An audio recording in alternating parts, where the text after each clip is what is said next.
ಸ್ನೇಹಿತರೆ ನಮಸ್ತೆ, welcome to Chaitanya Career Academy. ಸ್ನೇಹಿತರೆ, ಮುಂಬರುವ ಪದವೀಧರ ಪ್ರಾಥಮಿಕ ಶಾಲಾ ಶಿಕ್ಷಕರ ನೇಮಕಾತಿ ಅಂದ್ರೆ GPSTR ನೇಮಕಾತಿಗೆ ಸಂಬಂಧಪಟ್ಟ ಹಾಗೆ ಪ್ರೀವಿಯಸ್ ವಿಡಿಯೋದಲ್ಲಿ 2022ನೇ ವರ್ಷದಲ್ಲಿ ನಡೆದಂತಹ GPSTR ನೇಮಕಾತಿ ಪರೀಕ್ಷೆಯ ಪತ್ರಿಕೆ 2 ನಿಮ್ಮ ಸಬ್ಜೆಕ್ಟ್ ಪೇಪರ್ಗೆ ಸಂಬಂಧಪಟ್ಟ ಹಾಗೆ ಎಸ್ಪೆಷಲಿ ವಿಜ್ಞಾನ ಮತ್ತು ಗಣಿತ ವಿಷಯಕ್ಕೆ ಸಂಬಂಧಪಟ್ಟಂತಹ ಪ್ರಶ್ನೆ ಪತ್ರಿಕೆಯನ್ನ ಸಾಲ್ವ್ ಮಾಡಿದೆ. ಒಟ್ಟು 3 ವಿಡಿಯೋಗಳಲ್ಲಿ part 1, part 2 and part 3. So ಈ ತರ 3 ವಿಡಿಯೋಗಳಲ್ಲಿ ನಾನು ಕ್ವಶನ್ ಪೇಪರ್ ಅನ್ನ ಸಾಲ್ವ್ ಮಾಡಿದೆ. ಗಣಿತ ಮತ್ತು ವಿಜ್ಞಾನ ವಿಷಯಕ್ಕೆ ಸಂಬಂಧಪಟ್ಟಂತ ಪ್ರಶ್ನೆಗಳಾಗಿದ್ದವು. ಸೊ ಅದರಲ್ಲಿ ಮಲ್ಟಿಪಲ್ ಚಾಯ್ಸ್ ಕ್ವಶನ್ಸ್ ಅಂದ್ರೆ ಬಹು ಆಯ್ಕೆಯ ಪ್ರಶ್ನೆಗಳನ್ನು ಕೂಡ ಇನ್ಕ್ಲೂಡ್ ಮಾಡಿದೆ ಪಾರ್ಟ್ 1 ಮತ್ತು ಪಾರ್ಟ್ 2 ವಿಡಿಯೋದಲ್ಲಿ.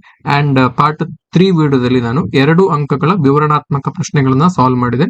ಸೊ ಇವತ್ತಿನ ಈ ವಿಡಿಯೋದಲ್ಲಿ ನೆಕ್ಸ್ಟ್ ಪಾರ್ಟ್ 3 ಅಂಕಗಳ ವಿವರಣಾತ್ಮಕ ಪ್ರಶ್ನೆಗಳನ್ನ ವಿತ್ ಡಿಟೇಲ್ಡ್ ಎಕ್ಸ್ಪ್ಲನೇಷನ್ ನಾನು ಸಾಲ್ವ್ ಮಾಡುವಂತಹ ಪ್ರಯತ್ನವನ್ನ ಮಾಡ್ತೇನೆ. ಸೊ ನಾನು ಇಲ್ಲಿ ಇವತ್ತು ಸಾಲ್ವ್ ಮಾಡುವಂತಹ ಪ್ರಶ್ನೆಗಳು ಎಲ್ಲವೂ ಕೂಡ ಗಣಿತ ವಿಷಯಕ್ಕೆ ಸಂಬಂಧಪಟ್ಟಂತ ಮ್ಯಾಥ್ಸ್ ರಿಲೇಟೆಡ್ ಪ್ರಶ್ನೆಗಳು ಆಗಿರ್ತವೆ. ಸೊ ಹಾಗಾಗಿ ಎಲ್ಲವನ್ನು ಕೂಡ ಕರೆಕ್ಟ್ ಆಗಿ ನೋಡಿ. ಸೊ ನೋಡಿ, 3 ಅಂಕಗಳ ಒಟ್ಟು 24 ಪ್ರಶ್ನೆಗಳು ನಿಮಗೆ ಬರ್ತವೆ. ಸೊ ಅದರಲ್ಲಿ 12 ಪ್ರಶ್ನೆಗಳು, 12 ಅಥವಾ 13 ಪ್ರಶ್ನೆಗಳು ಗಣಿತ ವಿಷಯಕ್ಕೆ ಸಂಬಂಧಪಟ್ಟಂತ ಪ್ರಶ್ನೆಗಳು. ಹಾಗೆಯೇ ಉಳಿದ 12 ಅಥವಾ 11 ಪ್ರಶ್ನೆಗಳು ನಿಮಗೆ ವಿಜ್ಞಾನ ವಿಷಯಕ್ಕೆ ಸಂಬಂಧಪಟ್ಟಂತ ಪ್ರಶ್ನೆಗಳು, ಫಿಸಿಕಲ್ ಸೈನ್ಸ್ಗೆ ಸಂಬಂಧಪಟ್ಟಂತ ಪ್ರಶ್ನೆಗಳು. ಸೊ ಒಟ್ಟಾಗಿ 3 ಅಂಕಗಳ 24 ಪ್ರಶ್ನೆಗಳು ಒಟ್ಟು 72 ಅಂಕಗಳಿಗೆ ಮೇಜರ್ ಪಾರ್ಟ್ ಇಲ್ಲಿ ಇರುವಂತದ್ದು.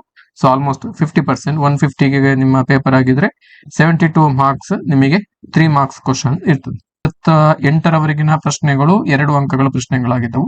51ರಿಂದ 58ರವರೆಗಿನ ಪ್ರಶ್ನೆಗಳು. ಸೊ ಅದನ್ನ ಪ್ರೀವಿಯಸ್ ವಿಡಿಯೋದಲ್ಲಿ ಸಾಲ್ವ್ ಮಾಡಿದೆ. ಸೊ ಆ ವಿಡಿಯೋನ ನೀವು ನೋಡಿಲ್ಲ ಅಂತ ಹೇಳಿದ್ರೆ ವಿಡಿಯೋನ ನೋಡಿ, ಆ ನಂತರ ಈ ವಿಡಿಯೋನ ನೋಡಿ ಅಂತ ಹೇಳ್ತಾ ನೋಡಿ. 59ನೆಯ ಪ್ರಶ್ನೆ, x ಸಮ 5 ಪ್ಲಸ್ 2 ವರ್ಗಮೂಲ 6 ಆದಾಗ x² ಪ್ಲಸ್ 1/x² ನ ಬೆಲೆಯನ್ನು ಕಂಡುಹಿಡಿಯಿರಿ ಅಂತೇಳಿ ಕೇಳಿದರೆ ಬೀಜಗಣಿತಕ್ಕೆ ಸಂಬಂಧಪಟ್ಟಂತ ಪ್ರಶ್ನೆ. ಸೊ ಈ ಪ್ರಶ್ನೆಯನ್ನು ಕೂಡ ನಾವು ತುಂಬಾ ಸರಳವಾಗಿ ಸಾಲ್ವ್ ಮಾಡಬಹುದು. ಸೊ ಅವರು ಏನು ಕೊಟ್ಟಿದ್ದಾರೆ ಅಂತ ಹೇಳಿದ್ರೆ, ಸೊ x ಸಮ 5 ಪ್ಲಸ್ 2 ವರ್ಗಮೂಲ 6 ಅಂತೇಳಿ ಕೊಟ್ಟಿದ್ದಾರೆ. ಸೊ ನಾವು x² ಪ್ಲಸ್ 1/x² ಇದರ ಬೆಲೆಯನ್ನ ಕಂಡುಹಿಡಿಯಬೇಕು. ಸೊ ಇಲ್ಲಿ x ಕೊಟ್ಟಿದ್ದಾರೆ, x ನ ಬೆಲೆ 5 ಪ್ಲಸ್ ವರ್ಗಮೂಲ 3. ಸೊ ಇಲ್ಲಿ ನಾವು 1/x² ಅನ್ನ ಕ್ಯಾಲ್ಕುಲೇಟ್ ಮಾಡೋದಕ್ಕಿಂತ ಮೊದಲು ನಾವು 1/x ನ ವ್ಯಾಲ್ಯೂವನ್ನ ಕ್ಯಾಲ್ಕುಲೇಟ್ ಮಾಡಬೇಕು. 1/x ಸಮ ಅಂದ್ರೆ 1/5 ಪ್ಲಸ್ 2 ಇಂಟು √6 ವರ್ಗಮೂಲ 6. ಸೊ ಇಲ್ಲಿ ಛೇದ ಕರಣಿಯಾಗಿರೋದ್ರಿಂದ ನಾವು ಛೇದಗಳ ಅಕರಣೀಕರಣವನ್ನ ಮಾಡಬೇಕು, ಅಂದ್ರೆ ರಾಷನಲೈಸೇಷನ್ ಮಾಡಬೇಕು.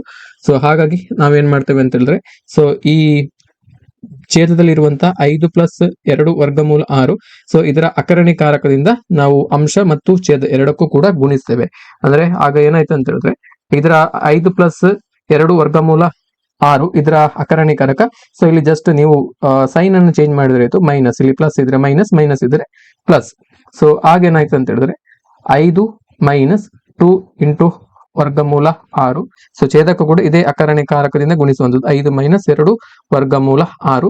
ಛೇದವನ್ನು ಗಮನಿಸಿ, ಇದು a ಪ್ಲಸ್ ಬಿ ಅಂಡ್ ಇದು a ಮೈನಸ್ ಬಿ ರೂಪದಲ್ಲಿದೆ. So a plus B into a minus B ಅಂದ್ರೆ a² ಮೈನಸ್ b². ಸೊ ಇದು ನಮಗೆ ಗೊತ್ತಿದೆ. ಸೊ ಹಾಗಾಗಿ 5 ಮೈನಸ್ 2 ವರ್ಗಮೂಲ 6 ಡಿವೈಡೆಡ್ ಬೈ, ಸೊ 5² ಅಂದ್ರೆ 25 ಮೈನಸ್ 2 ವರ್ಗಮೂಲ 6 ಹೋಲ್ ಸ್ಕ್ವೇರ್ ಅಂದ್ರೆ 2² ಅಂದ್ರೆ 4 ಇಂಟು ಇಲ್ಲಿ √6 ಹೋಲ್ ಸ್ಕ್ವೇರ್ ಅಂತ ಹೇಳಿದ್ರೆ 6. ಹಾಗಾಗಿ 4 ಇಂಟು 6 ಅಂತ ಹೇಳಿದ್ರೆ 24. ಹಾಗಾಗಿ ಇದನ್ನ ನಾವು ಇನ್ನಷ್ಟು ಸಿಂಪ್ಲಿಫಿಕೇಶನ್ ಮಾಡಿದ್ರೆ ಇದು ಇಲ್ಲಿ ಡಿನಾಮಿನೇಟರ್ 1 ಆಯ್ತು, ಇದರ ವ್ಯಾಲ್ಯೂ 1 ಆಯ್ತು. 25 ಮೈನಸ್ 24 ಅಂತ ಹೇಳಿದ್ರೆ 1 ಆಯ್ತು. ಸೊ ಹಾಗಾಗಿ ಉಳಿದಂತದ್ದು 5 ಮೈನಸ್ 2 ಇಂಟು √6. ಸೊ ಈ ರೀತಿ ಉಳಿತು. ಸೊ ನೆಕ್ಸ್ಟ್ ನಾವೇನ್ ಮಾಡ್ಬೇಕು, ಈಗ ನಮಗೆ 1/x ನ ವ್ಯಾಲ್ಯೂ ಸಿಕ್ಕಿತ್ತು. 5 ಮೈನಸ್ 2 √6 ಇದು 1/x ನ ವ್ಯಾಲ್ಯೂ. ಸೊ ನೆಕ್ಸ್ಟ್ ನಾವು ಏನ್ ಮಾಡ್ಬೇಕಂತ ಹೇಳಿದ್ರೆ x ಪ್ಲಸ್ 1/x ಮಾಡಬೇಕು. x ಪ್ಲಸ್ 1/x ಅನ್ನ ಮಾಡಿ. ಸೊ x ಪ್ಲಸ್ 1/x ಅನ್ನು ಮಾಡಿದಾಗ 5 ಪ್ಲಸ್ 2 √6 ಇದು x ಪ್ಲಸ್ 5 ಮೈನಸ್ 2 √6. ಸೊ ಇಲ್ಲಿ ಇದನ್ನ ಆಡ್ ಮಾಡಿ 5 ಪ್ಲಸ್ 5 10 ಆಯ್ತು. ಸೊ ಇಲ್ಲಿ ಪ್ಲಸ್ 2 √6, ಇಲ್ಲಿ ಮೈನಸ್ 2 √6 ಇದೆ. ಹಾಗಾಗಿ ಇದೆರಡು ಕ್ಯಾನ್ಸಲ್ ಆಯ್ತು. 5 ಪ್ಲಸ್ 5 10 ಆಯ್ತು. ಸೊ ಇದರ ವ್ಯಾಲ್ಯೂ 10 ಬಂತು ನಮಗೆ. ಸೊ ನೆಕ್ಸ್ಟ್ ಸ್ಟೆಪ್ ಅಲ್ಲಿ ಏನ್ ಮಾಡಬೇಕು ಅಂತ ಹೇಳಿದ್ರೆ x plus 1/x whole square ಇದನ್ನ ಹೋಲ್ ಸ್ಕ್ವೇರ್ ಮಾಡಿ. So x plus 1/x whole square A plus B whole square ಫಾರ್ಮುಲಾವನ್ನು ಅಪ್ಲೈ ಮಾಡಬೇಕು. ಅಂದ್ರೆ A square plus B square plus 2ab ಅಂತ ಇದೆ. ಸೊ ಹಾಗಾಗಿ ಇಲ್ಲಿ X square plus 1/x square plus 2 into X into 1/x.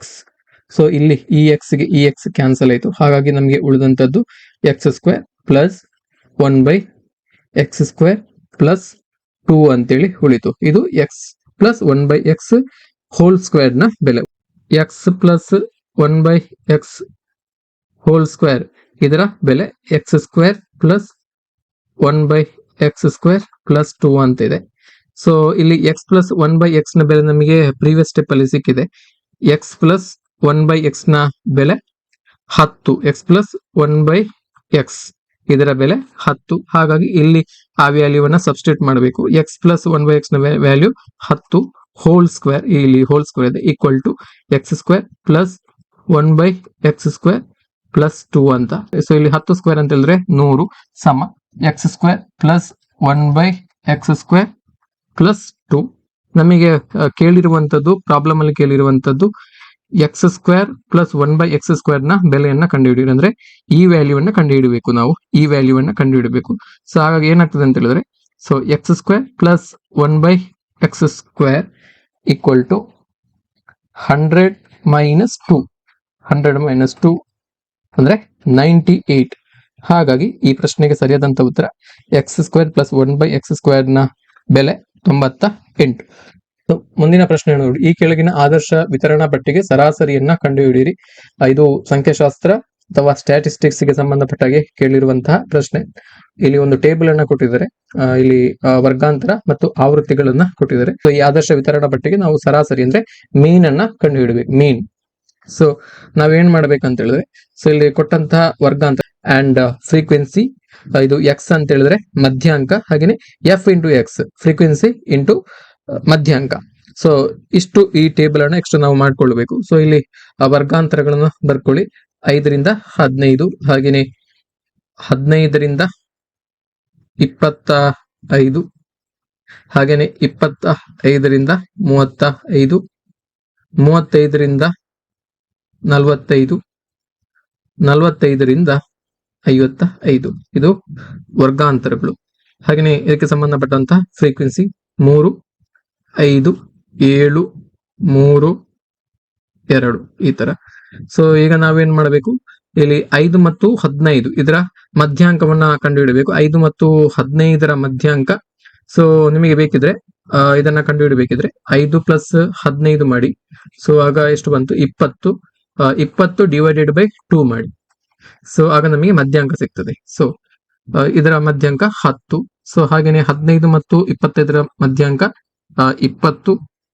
ಇಲ್ಲಿ ಕೂಡ 30, 40, 50. ಸೊ ಈ ತರ ಮಾಡ್ಕೊಳ್ಳಿ. ಸೊ ಈಗ ಇಲ್ಲಿ ನೋಡಿ frequency 3, 5, 7, 3, 2. So it is nothing but N. So ಇದನ್ನೆಲ್ಲವನ್ನ ಕೂಡ ಕೂಡಿಸಿದಾಗ 3 ಪ್ಲಸ್ 5 ಪ್ಲಸ್ 7 ಪ್ಲಸ್ 3 ಪ್ಲಸ್ 2 ಇದನ್ನ ಕೂಡಿಸಿದಾಗ ನಮಗೆ 20 ಬರ್ತದೆ. ಸೊ ಹಾಗಾಗಿ N is equal to 20. So ಆ ನಂತರ ಇಲ್ಲಿ ಎಫ್ ಇದೆ, ಹಾಗೇನೆ ಎಕ್ಸ್ ಇದೆ. ನಾವು ಎಫ್ ಇಂಟು ಎಕ್ಸ್ ಮಾಡ್ಬೇಕು, ಎಫ್ ಇಂಟು ಎಕ್ಸ್ ಮಾಡ್ಬೇಕು. ಸೊ ಆಗ ನಮಗೆ 3 ಇಂಟು 10 30, 5 ಇಂಟು 20 100, 7 ಇಂಟು 30 210, ಹಾಗೇನೆ 3 ಇಂಟು 40 120, ಹಾಗೇನೆ 2 ಇಂಟು 50 100. ಸೊ ಇದು ಎಫ್ ಎಕ್ಸ್. ಸೊ ಎಲ್ಲವನ್ನ ಕೂಡ ಕೂಡಿಸಿ 30, 100, 210, 120 ಅಂಡ್ 100. ಸೊ ಇವನ್ನ ಕೂಡಿಸಿದಾಗ summation of F X. So ನಮಗೆ ಎಷ್ಟು ಸಿಕ್ತ ಅಂತ ಹೇಳಿದ್ರೆ, ಸಮೇಷನ್ ಆಫ್ ಎಫ್ ಎಕ್ಸ್ 560 ಸಿಕ್ಕಿತು. ಸೊ ನಮಗೆ ಸರಾಸರಿ ಅಥವಾ ಮೀನ್ ಅನ್ನ ಕಂಡುಹಿಡಿಯುವಂತ ಫಾರ್ಮುಲಾ ಗೊತ್ತಿದೆ. ಮೀನ್ ಅನ್ನ ಸಾಮಾನ್ಯವಾಗಿ ನಾವು ಎಕ್ಸ್ ಬಾರ್ ಅಂತ ಹೇಳಿ ರೆಪ್ರೆಸೆಂಟ್ ಮಾಡ್ತೇವೆ. ಸೊ ಹಾಗಾಗಿ mean is equal to summation f x divided by n. So n is nothing but this number 560 ಭಾಗಿಸು ಎನ್ ಅಂದ್ರೆ 20. ಹಾಗಾಗಿ ಇದನ್ನ ಭಾಗಿಸಿದಾಗ ನಮಗೆ ಎಷ್ಟು ಬರ್ತದೆ ಅಂತ ಹೇಳಿದ್ರೆ 28 ಬರ್ತದೆ. ಹಾಗಾಗಿ ಇಲ್ಲಿ ಕೊಟ್ಟಂತಹ ಆದರ್ಶ ವಿತರಣಾ ಪಟ್ಟಿಯ ಸರಾಸರಿ 28 ಆಗಿರುತ್ತದೆ. So 28 correct answer. ಸೊ ಮುಂದಿನ ಪ್ರಶ್ನೆ ನೋಡಿ, ಒಂದು ತ್ರಿಭುಜದ ಎರಡು ಬಾಹುಗಳು 8 ಸೆಂಟಿಮೀಟರ್ ಮತ್ತು 11 ಸೆಂಟಿಮೀಟರ್ ಹಾಗೂ ಅದರ ಸುತ್ತಳತೆ 32 ಸೆಂಟಿಮೀಟರ್ ಆದ್ರೆ ಆ ತ್ರಿಭುಜದ ವಿಸ್ತೀರ್ಣವನ್ನ ಕಂಡುಹಿಡಿಯಿರಿ ಅಂತ ಹೇಳಿ ಕೇಳಿದರೆ, ಇಲ್ಲಿ ನಾವು ತ್ರಿಭುಜದ ವಿಸ್ತೀರ್ಣವನ್ನ ಕಂಡುಹಿಡಬೇಕು. ಸೊ ಇಲ್ಲಿ ತ್ರಿಭುಜದ ಎರಡು ಬಾಹುಗಳ ಉದ್ದ ಮತ್ತು ಆ ತ್ರಿಭುಜದ ಸುತ್ತಳತೆಯನ್ನ ಕೊಟ್ಟಿದ್ದಾರೆ. ಸೊ ತ್ರಿಭುಜದ ಎರಡು ಬಾಹುಗಳ ಅಳತೆಯನ್ನ ಕೊಟ್ಟು ಅದರ ಸುತ್ತಳತೆಯನ್ನ ಕೊಟ್ಟಿದ್ರೆ, ಸೊ ನಾವು ಮೂರನೆಯ ಬಾಹುವಿನ ಅಳತೆಯನ್ನ ನಾವು ಫೈಂಡ್ ಔಟ್ ಮಾಡಬಹುದು. ಸೊ ಎರಡು ಬಾಹುಗಳ ಅಳತೆಯನ್ನ ಕೂಡಿ ಸುತ್ತಳತೆಯಿಂದ ಮೈನಸ್ ಮಾಡಿದ್ರೆ ನಮಗೆ ಮೂರನೇ ಬಾಹುವಿನ ಅಳತೆ ಸಿಗ್ತದೆ. ಸೊ ಹಾಗಾಗಿ ಈ ತರ ನೀವೊಂದು ತ್ರಿಭುಜದ ರಫ್ ಡಯಾಗ್ರಾಮ್ ನ ಕಚ್ಚಾ ಚಿತ್ರವನ್ನ ರಚನೆ ಮಾಡಿಕೊಳ್ಬೇಕು. ಸೊ ಇಲ್ಲಿ ಬಾಹುಗಳನ್ನ ಗುರುತಿಸಿ ಎ ಬಿ ಸಿ ಅಂತೇಳಿ ಮೂರು ಬಾಹುಗಳು. ಸೊ ಇಲ್ಲಿ ಒಂದು ಬಾಹುವಿನ ಅಳತೆ 11 ಸೆಂಟಿಮೀಟರ್ ಅಂತ ಹೇಳಿ ಕೊಟ್ಟಿದ್ದಾರೆ, ಇನ್ನೊಂದು ಬಾಹುವಿನ ಅಳತೆ 8 ಸೆಂಟಿಮೀಟರ್. ನಾವು ಮೂರನೆಯ ಬಾಹುವಿನ ಅಳತೆಯನ್ನ ಕಂಡುಹಿಡಬೇಕು. ಸೊ ಏನ್ ಮಾಡ್ಬೇಕಂತ ಹೇಳಿದ್ರೆ, ಸುತ್ತಳತೆ 32. ಸೊ ಅದರಲ್ಲಿ ನಮಗೆ ಅಂದ್ರೆ A plus B plus C 32 ಸಮ ಎ ಬಾಹುವಿನ ಉದ್ದ 8 ಪ್ಲಸ್ ಬಿ ಅಂತ ಹೇಳಿದ್ರೆ 11 ಪ್ಲಸ್ ಸಿ ನಮಗೆ ಗೊತ್ತಿಲ್ಲ. ಸೊ ಹಾಗಾಗಿ 8 ಪ್ಲಸ್ 11 ಅಂತ ಹೇಳಿದ್ರೆ 19, 32 ಮೈನಸ್ 19 ಅಂತ ಹೇಳಿದ್ರೆ ನಮಗೆ ಸಿ ನ ವ್ಯಾಲ್ಯೂ ಸಿಗ್ತದೆ. ಸೊ ನಮಗೆ ಸಿ ನ ವ್ಯಾಲ್ಯೂ ಇಷ್ಟು ಸಿಗ್ತದೆ ಅಂತ ಹೇಳಿದ್ರೆ 13 ಸೆಂಟಿಮೀಟರ್ ಸಿಕ್ತು. ಹಾಗಾಗಿ ಸಿ ನ ಬೆಲೆ 13. ಸೊ ನಮಗೆ ಈ ತ್ರಿಭುಜದ ಮೂರು ಬಾಹುಗಳ ಅಳತೆ ಕೂಡ ನಮಗೆ ಈಗ ಸಿಕ್ಕಿತು. ಸೊ ತ್ರಿಭುಜದ ಮೂರು ಬಾಹುಗಳ ಅಳತೆ ಗೊತ್ತಿರುವಾಗ ನಾವು ಆ ತ್ರಿಭುಜದ ಸುತ್ತಳತೆ, ತ್ರಿಭುಜದ ವಿಸ್ತೀರ್ಣವನ್ನ ಕಂಡು ಹಿಡಿಯಲು ಉಪಯೋಗಿಸುವಂತಹ ಸೂತ್ರ ಯಾವುದು ಅಂತ ಹೇಳಿದ್ರೆ ಅದು ಹೆರಾನ್ ನ ಸೂತ್ರ, ಹೆರಾನ್ಸ್ ಫಾರ್ಮುಲಾ ಅಂತ ಹೇಳಿ ಕರೀತೇವೆ. ಸೊ ಹೆರಾನ್ಸ್ ಫಾರ್ಮುಲಾ ಯಾವ ರೀತಿ ಇದೆ ಅಂತ ಹೇಳಿದ್ರೆ, so Heron's formula area of triangle a equal to square root of s into s minus a into s minus b into s minus c. ಇದು ಹೆರನ್ನ ತ್ರಿಭುಜದ ವಿಸ್ತೀರ್ಣವನ್ನ ಕಂಡುಹಿಡಿಯುವಂತಹ ಸೂತ್ರ. ಸೊ ಹಾಗಾಗಿ ಈ ಸೂತ್ರವನ್ನ ನಾವು ಬಳಸಿಕೊಳ್ಳಬೇಕು. ಸೊ ಇಲ್ಲಿ ಸೂತ್ರವನ್ನ ಬಳಸಿಕೊಳ್ಳುವುದಕ್ಕಿಂತ ಮುಂಚೆ ಇಲ್ಲಿ ಎಸ್ ಅಂದ್ರೆ ಅರ್ಧ ಸುತ್ತಳತೆ ಅಂತ ಹೇಳಿ ಕರಿತೇವೆ, ಸೆಮಿ ಪೆರಿಮೀಟರ್ ಅಂತ ಹೇಳಿ ಕರಿತೇವೆ. ಅರ್ಧ ಸುತ್ತಳತೆ, ತ್ರಿಭುಜದ ಅರ್ಧ ಸುತ್ತಳತೆ ಅಂದ್ರೆ ತ್ರಿಭುಜದ ಮೂರು ಬಾಹುಗಳ ಅಳತೆಯನ್ನ ಕೂಡಬೇಕು, ಅಂದ್ರೆ perimeter divided by 2. So perimeter ಇಲ್ಲಿ ಕೊಟ್ಟಿದ್ದಾರೆ, ತ್ರಿಭುಜದ ಸುತ್ತಳತೆ ಎಷ್ಟು ಅಂತ ಹೇಳಿ ಕೊಟ್ಟಿದ್ದಾರೆ, ಅಂದ್ರೆ 32 ಡಿವೈಡೆಡ್ ಬೈ 2 ಅಂದ್ರೆ 16 ಸೆಂಟಿಮೀಟರ್. ಸೊ ಇಲ್ಲಿ ಹಾಗಾಗಿ ಎಸ್ ಅಂತ ಹೇಳಿದ್ರೆ 16 ಸೆಂಟಿಮೀಟರ್. ಸೊ ಹಾಗಾಗಿ ಈ ಸೂತ್ರದ ಪ್ರಕಾರ ನಾವು ಈ ವ್ಯಾಲ್ಯೂಸ್ ಅನ್ನ, ಬಾಹುಗಳ ಅಳತೆಯನ್ನ ಆದೇಶ ಮಾಡಿದಾಗ, ಸಬ್ಸ್ಟಿಟ್ಯೂಟ್ ಮಾಡಿದಾಗ ನಾವು ಸೂತ್ರದ ಪ್ರಕಾರ ಬರ್ಕೊಳ್ಬೇಕು. ಎಸ್ ಅಂತ ಹೇಳಿದ್ರೆ 16, ಎಸ್ ಮೈನಸ್ ಎ ಅಂತ ಹೇಳಿದ್ರೆ 16 ಮೈನಸ್ ಎ ಬಾಹುವಿನ ಉದ್ದ 8 ಇಂಟು ಇಲ್ಲಿ ಎಸ್ 16 ಮೈನಸ್ 11 ಇಂಟು 16 ಮೈನಸ್ ಎಷ್ಟಿದೆ ಅಂತ ಹೇಳಿದ್ರೆ 13 ಮಾಡಿ. ಸೊ ಇದನ್ನ ನೆಕ್ಸ್ಟ್ ಪೇಜ್ ಅಲ್ಲಿ ಮಾಡ್ತಿದ್ದೇನೆ. 16 ಗುಣಿಸು 16 ಮೈನಸ್ 8 ಅಂತ ಹೇಳಿದ್ರೆ 8 ಇಂಟು 16 ಮೈನಸ್ 11 ಅಂತ ಹೇಳಿದ್ರೆ 5, ಹಾಗೇನೆ ಇಂಟು 16 ಮೈನಸ್ 13 ಅಂತ ಹೇಳಿದ್ರೆ 3. ಎಲ್ಲವನ್ನು ಕೂಡ ಮಲ್ಟಿಪ್ಲೈ ಮಾಡ್ಕೊಳ್ಳಿ. 16 ಗುಣಿಸು 8 5 40, 43 120 ಆಯ್ತು. ಸೊ ಇನ್ನು ಕೂಡ ಸಿಂಪ್ಲಿಫಿಕೇಶನ್ ಮಾಡಬಹುದು. 16 ಗುಣಿಸು 4 ಗುಣಿಸು 30 ಅಂತೇಳಿ ಮಾಡಬಹುದು. ಸೊ ಆಗ ಏನಾಯ್ತು ಅಂತ ಹೇಳಿದ್ರೆ, ಸೊ ಇದನ್ನ 16 ಮತ್ತು 4 ಸ್ಕ್ವೇರ್ ರೂಟ್ ನಿಂದ ಹೊರಗಡೆ ತೆಗಿರಿ. ಸೊ ವರ್ಗಮೂಲ 16ರ ಬೆಲೆ 4, ಹಾಗೇನೆ ವರ್ಗಮೂಲ 4ರ ಬೆಲೆ 2 ಇಂಟು ವರ್ಗಮೂಲ 30 ಇಲ್ಲಿ ಉಳಿದಂತ ಇದೆ. ಸೊ ಹಾಗಾಗಿ 4 ಗುಣಿಸು 2 ಅಂದ್ರೆ 8 ವರ್ಗಮೂಲ 30. ಸೊ ಇಷ್ಟು ಮಾಡಬೇಕು. ಸೊ ಹಾಗಾಗಿ 8 ವರ್ಗಮೂಲ 30 ಚದರ ಸೆಂಟಿಮೀಟರ್ ಅಥವಾ ಸೆಂಟಿಮೀಟರ್ ಸ್ಕ್ವೇರ್. ಇದು ಸರಿಯಾದಂತಹ ಉತ್ತರ. ಸೊ ವಿತ್ ಯೂನಿಟ್ ನೀವು ಕರೆಕ್ಟ್ ಆಗಿ ಈ ರೀತಿ ಎಲ್ಲ ಸ್ಟೆಪ್ಸ್ ಗಳನ್ನ ಮಾಡಬೇಕು. ಮುಂದಿನ ಪ್ರಶ್ನೆ ನೋಡಿ, x³ ಮೈನಸ್ 7x ಪ್ಲಸ್ 6 ಬಹುಪದೋಕ್ತಿಯ ಒಂದು ಶೂನ್ಯತೆಯು -3 ಆದರೆ ಅದರ ಉಳಿದೆರಡು ಶೂನ್ಯತೆಗಳನ್ನ ಕಂಡುಹಿಡಿಯಿರಿ. ಸೊ ಇಲ್ಲಿ ಒಂದು ಬಹುಪದೋಕ್ತಿಯನ್ನ ಕೊಟ್ಟಿದ್ರೆ x³ ಮೈನಸ್ 7x ಪ್ಲಸ್ 6 ಇದು ಒಂದು ಘನ ಬಹುಪದೋಕ್ತಿ, ಹೌದಾ? ಯಾಕಂತ ಹೇಳಿದ್ರೆ ಇದರ ಹೈಯೆಸ್ಟ್ ಡಿಗ್ರಿ ಇರುವಂತದ್ದು 3 ಆಗಿರೋದ್ರಿಂದ. ಸೊ ಹಾಗಾಗಿ ಇದೊಂದು ಘನ ಬಹುಪದೋಕ್ತಿ ಅಥವಾ ಕ್ಯೂಬಿಕ್ ಪಾಲಿನೋಮಿಯಲ್ ಅಂತೇಳಿ ಕರೀತೇವೆ. x³ ಮೈನಸ್ 7x ಪ್ಲಸ್ 6 ಇದೊಂದು ಘನ ಬಹುಪದೋಕ್ತಿ. ಸೊ ಒಂದು ಘನ ಬಹುಪದೋಕ್ತಿ ಒಟ್ಟು 3 ಮೂಲಗಳನ್ನ ಹೊಂದಿರುತ್ತದೆ. ಆ cubic polynomial has 3 zeros or 3 roots. So ಹಾಗಾಗಿ ಇಲ್ಲಿ ಕೊಟ್ಟಿರ್ತಕ್ಕಂಥ ಒಂದು ಘನ ಬಹುಪದೋಕ್ತಿ 3 ಶೂನ್ಯತೆಗಳು ಅಥವಾ 3 ಮೂಲಗಳನ್ನ ಹೊಂದಿರ್ತವೆ. ಸೊ ಹಾಗಾಗಿ ಇಲ್ಲಿ ಒಂದು ಶೂನ್ಯತೆ ಕೊಟ್ಟಿದ್ದಾರೆ -3. ನಾವು ಉಳಿದ 2 ಶೂನ್ಯತೆಗಳನ್ನ ಕಂಡುಹಿಡಬೇಕು. ಸೊ ಇದನ್ನು ಕೂಡ ತುಂಬಾ ಸರಳವಾಗಿ ಮಾಡಬಹುದು. ಸೊ ಇಲ್ಲಿ ಅವರು ಕೊಟ್ಟಿರ್ತಕ್ಕಂಥ ಬಹುಪದೋಕ್ತಿಯನ್ನ ಬರ್ಕೊಳ್ಳಿ. ಸೊ ಅದನ್ನ ನೀವು ಪಿ ಆಫ್ ಎಕ್ಸ್ ಅಂತೇಳಿ ಕನ್ಸಿಡರ್ ಮಾಡಿ. ಪಿ ಆಫ್ ಎಕ್ಸ್ ಅವರು ಕೊಟ್ಟಂತ ಒಂದು ಬಹುಪದೋಕ್ತಿ x³ - 7x + 6 ಅವರು ಕೊಟ್ಟಂತ ಬಹುಪದೋಕ್ತಿ. ಸೊ ಅವರು ಹೇಳಿದ್ರೆ ಈ ಬಹುಪದೋಕ್ತಿಯ ಒಂದು ಶೂನ್ಯತೆ 3 ಅಂದ್ರೆ x = -3 ಒಂದು ವ್ಯಾಲ್ಯೂ 10 x + 3 = 0 ಅಂತ ಕೂಡ ಬರೀಬಹುದು. ಸೊ ಹಾಗಾಗಿ ಇಲ್ಲಿ ಇನ್ನೊಂದು ಶೂನ್ಯತೆಯನ್ನು ನಾವು g ಆಫ್ x ಅಂತೇಳಿ ತಗೊಳ್ಳಿ.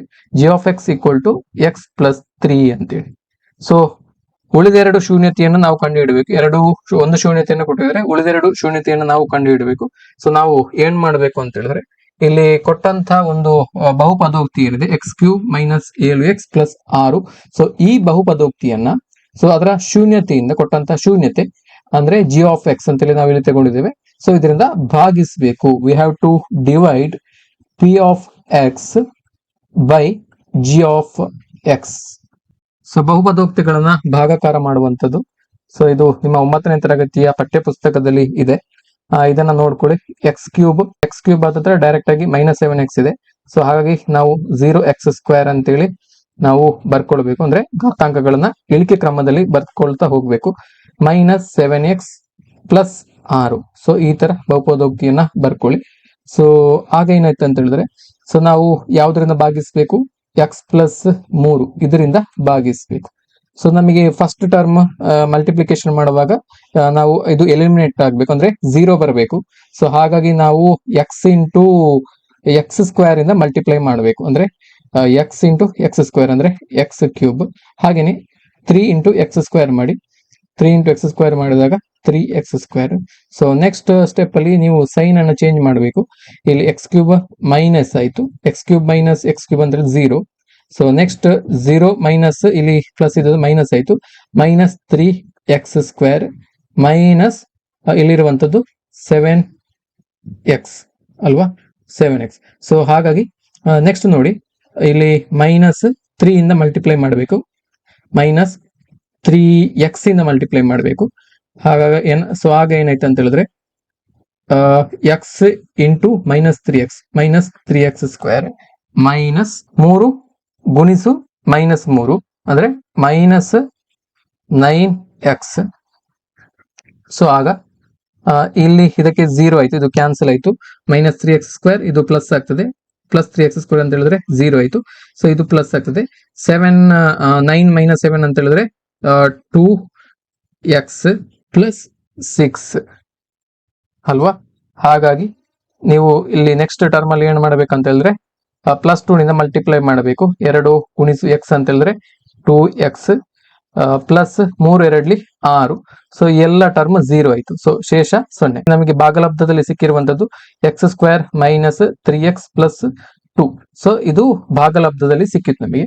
ಸೊ ನೆಕ್ಸ್ಟ್ ಸ್ಟೆಪ್ ಅಲ್ಲಿ ಏನ್ ಮಾಡಬೇಕು ಅಂತ ಹೇಳಿದ್ರೆ, ಸೊ ಇಲ್ಲಿ ಸಿಕ್ಕಿದಂತ ಏನು ಭಾಗಲಬ್ಧ ಏನಿದೆ, ಸೊ ಇದು ವರ್ಗ ಸಮೀಕರಣ ರೂಪದಲ್ಲಿದೆ. x² - 3x + 2. ಸೊ ಇದನ್ನ ನೀವು ಅಪವರ್ತನ ಮಾಡಬೇಕು, ಫ್ಯಾಕ್ಟರೈಸೇಷನ್ ಮಾಡಬೇಕು. ಸೊ ಇಲ್ಲಿ x² - 3x. ಸೊ ಇದನ್ನ ಅಪವರ್ತನ ವಿಧಾನದಿಂದ ಬಿಡಿಸಬಹುದು. ಸೊ x² -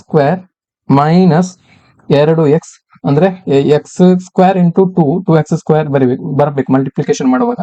ಸೊ ಹಾಗೆ ಅಡಿಷನ್ ಮಾಡುವಾಗ -3x ಬರಬೇಕು ಅಂತ ಒಂದು ಫ್ಯಾಕ್ಟರ್ ಅನ್ನ ನಾವು ಹುಡುಕ್ಬೇಕು. ಸೊ 2 ಒಂದ್ಲಿ 2 ಅಂದ್ರೆ -2x - 1x + 2 = 0. ಸೊ ಈ ರೀತಿ ಫ್ಯಾಕ್ಟರೈಸೇಷನ್ ಮಾಡ್ಕೊಂಡಾಗ ಇಲ್ಲಿ x × x - 2 -1 × x - 2 = 0. ಸೊ ಈಗ ಏನಾಯ್ತು ಅಂತ ಹೇಳಿದ್ರೆ x - 2 × x - 1 = 0. ಸೊ ಹಾಗಾಗಿ x = 2 and x = 1. ಸೊ ಹಾಗಾಗಿ ಉಳಿದ 2 ಶೂನ್ಯತೆಗಳು ಯಾವೆಲ್ಲ ಅಂತ ಹೇಳಿದ್ರೆ x = 1 ಮತ್ತು x = 2. ಸೊ ಇಷ್ಟು ಸ್ಟೆಪ್ ಅನ್ನ ಮಾಡಬೇಕು. ಸೊ ಸೆಂಟೆನ್ಸ್ ಅಲ್ಲಿ ಕೂಡ ಬರೀರಿ, ಉಳಿದ ಶೂನ್ಯತೆಗಳು ಅಂತೇಳಿ ಬರ್ದು ಎಕ್ಸ್ ಈಕ್ವಲ್ ಟು 2 ಮತ್ತು ಎಕ್ಸ್ ಈಕ್ವಲ್ ಟು 1. ಸೊ ಇಷ್ಟು ಮಾಡಿದ್ರೆ ನಿಮಗೆ ಫುಲ್ ಮಾರ್ಕ್ಸ್ ಸಿಗ್ತದೆ. ಯಾವುದೇ ಸ್ಟೆಪ್ಸ್ ಅನ್ನ ಸ್ಕಿಪ್ ಮಾಡಬೇಡಿ, ಎಲ್ಲವೂ ಕೂಡ important. Each and every step ಗೆ ನಿಮಗೆ ಮಾರ್ಕ್ಸ್ ಇದೆ. ಸ್ಕೀಮ್ ಆಫ್ ಇವ್ಯಾಲ್ಯೂಯೇಷನ್ ಅಲ್ಲಿ ಮಾರ್ಕ್ಸ್ ಅನ್ನು ಅಲಾಟ್ ಮಾಡಿರ್ತಾರೆ. ಸೊ ಎಲ್ಲವೂ ಕೂಡ ಸ್ಟೆಪ್ ವೈಸ್ ಮಾಡಬೇಕು.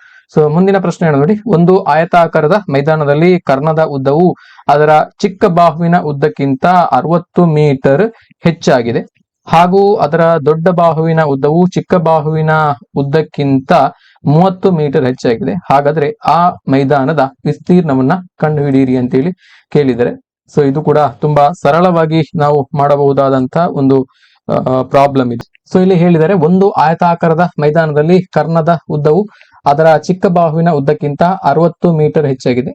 ಚಿಕ್ಕ ಬಾಹುವಿನ ಅಳತೆ ಎಕ್ಸ್ ಆಗಿರಲಿ. ಸೊ ಮುಂದುವರೆದು ಹೇಳಿದರೆ, ಹಾಗೂ ಅದರ ದೊಡ್ಡ ಬಾಹುವಿನ ಉದ್ದವು ಚಿಕ್ಕ ಬಾಹುವಿನ ಉದ್ದಕ್ಕಿಂತ 30 ಮೀಟರ್ ಹೆಚ್ಚಾಗಿದೆ. ಚಿಕ್ಕ ಬಾಹುವಿನ ಉದ್ದ ಎಕ್ಸ್ ಮೀಟರ್ ಅಂತೆ. ಸೊ ದೊಡ್ಡ ಬಾಹು ಏನಾಗ್ತದೆ ಅಂತ ಹೇಳಿದ್ರೆ x plus 30 metre, x plus 30 metre. ಹಾಗೆಯೇ ಅದರ ಕರ್ಣದ ಉದ್ದವು ಅದರ ಚಿಕ್ಕ ಬಾಹುವಿನ ಉದ್ದಕ್ಕಿಂತ 60 ಮೀಟರ್ ಹೆಚ್ಚಾಗಿದೆ. ಚಿಕ್ಕ ಬಾಹುವಿನ ಉದ್ದಕ್ಕಿಂತ 60 ಮೀಟರ್ ಉದ್ದ ಹೆಚ್ಚು ಅಂದ್ರೆ ಎಕ್ಸ್ ಪ್ಲಸ್ 60 ಮೀಟರ್, ಇದು ಕರ್ಣದ ಉದ್ದ. ಸೊ ಇಲ್ಲಿ ನೀವು ಸೈಡ್ ಅಲ್ಲಿ ಒಂದು ರಫ್ ಡಯಾಗ್ರಾಮ್ ಅನ್ನ ಮಾಡ್ಕೊಳ್ಬೇಕು. ಇಲ್ಲಿ ಇದರ ಬಾಹುವಿನ ಅಳತೆಯನ್ನ ನಾವೇನೇನು ತಗೊಳ್ಳಿದ್ದೇವೆ ಎಲ್ಲವನ್ನು ಕೂಡ ಇಲ್ಲಿ ಸೈಡ್ ಅಲ್ಲಿ ಬರ್ಕೊಳ್ಳಿ, ರಫ್ ಡಯಾಗ್ರಾಮ್ ಅಲ್ಲಿ ತೋರಿಸಬೇಕು. ಸೊ ಇಲ್ಲಿ ಚಿಕ್ಕ ಬಾಹು ಅಂದ್ರೆ ಈ ಬಾಹುವಿನ ಅಳತೆ ಎಕ್ಸ್ ಆಗಿರ್ಲಿ, ಅಂದ್ರೆ ಈ ಬಾಹು ಕೂಡ ಅಭಿಮುಖ ಬಾಹು ಕೂಡ ಸಮ ಅಲ್ವಾ, ಹಾಗಾಗಿ ಈ ಬಾಹು ಎರಡು ಬಾಹುಗಳ ಅಳತೆ ಎಕ್ಸ್ ಆಗಿದೆ. ಸೊ ಹಾಗೇನೆ ಇನ್ನೊಂದು ದೊಡ್ಡ ಬಾಹುವಿನ ಅಳತೆ ಅಂದ್ರೆ ಈ ಬಾಹು, ಆಯತದ ಈ ಬಾಹು, ಇದರದ್ದು ಎಕ್ಸ್ ಪ್ಲಸ್ 30. ಸೊ ಅದರ ಅಭಿಮುಖ ಬಾಹು ಇದು ಕೂಡ ಎಕ್ಸ್ ಪ್ಲಸ್ 30 ಮೀಟರ್ ಆಗಿರುತ್ತದೆ. ಸೊ ಹಾಗಿದ್ರೆ ಕರ್ಣದ ಅಳತೆಯನ್ನು ಕೂಡ ಕೊಟ್ಟಿದ್ದಾರೆ, ಎಕ್ಸ್ ಪ್ಲಸ್ 60 ಮೀಟರ್. ಸೊ ಈ ರೀತಿ ಕೊಟ್ಟಿದ್ದಾರೆ. ಸೊ ಈ ಆಯತವನ್ನ ನೋಡಿದಾಗ, ಸೊ ಇಲ್ಲಿ ಎರಡು ಬಾಹುಗಳ ಅಳತೆಯನ್ನ ಕೂಡ ಕೊಟ್ಟಿದ್ದಾರೆ, ಹಾಗೇನೆ ಇನ್ನೊಂದು ಕರ್ಣದ ಅಳತೆಯನ್ನ ಕೂಡ ಕೊಟ್ಟಿದ್ದಾರೆ. ಸೊ ಹಾಗಾಗಿ ಈ ಒಂದು ಟ್ರಯಾಂಗಲ್ ಅನ್ನ ಕನ್ಸಿಡರ್ ಮಾಡಿದಾಗ, ಸೊ ಇದೊಂದು ಲಂಬಕೋನ ತ್ರಿಭುಜವಾಗಿ ನಮಗೆ ಗೋಚರಿಸುತ್ತದೆ, ಲಂಬಕೋನ ತ್ರಿಭುಜ. ಸೊ ಲಂಬಕೋನ ತ್ರಿಭುಜ ಅಂತ ಬಂದಾಗ ನಮಗೆ ಪೈಥಾಗೋರಸ್ನ ಪ್ರಮೇಯ ನಮಗೆ ನೆನಪಿಗೆ ಬರಬೇಕು. ಸೊ ಹಾಗಾಗಿ ಈ ಒಂದು ತ್ರಿಭುಜಕ್ಕೆ ಸಂಬಂಧಪಟ್ಟ ಹಾಗೆ ನಾವು ಪೈಥಾಗೋರಸ್ನ ಪ್ರಮೇಯವನ್ನ ಅಪ್ಲೈ ಮಾಡಬೇಕು. ಸೊ ಪೈಥಾಗೋರಸ್ನ ಪ್ರಮೇಯ ಏನ್ ಹೇಳ್ತದೆ ಅಂತ ಹೇಳಿದ್ರೆ, ಒಂದು ಲಂಬಕೋನ ತ್ರಿಭುಜದಲ್ಲಿ ಅದರ ವಿಕರ್ಣದ ಮೇಲಿನ ವರ್ಗವು ಉಳಿದೆರಡು ಬಾಹುಗಳ ವರ್ಗಗಳ ಮೊತ್ತಕ್ಕೆ ಸಮಾನವಾಗಿರ್ತದೆ ಅಂತ ಹೇಳ್ತದೆ. So in right angle triangle the square of hypotenuse is equal to the sum of squares of other two sides ಅಂತೇಳಿ ನಾವು ಪೈಥಾಗೋರಸ್ನ ಪ್ರಮೇಯದ ಬಗ್ಗೆ ಕಲ್ತಿದ್ದೇವೆ.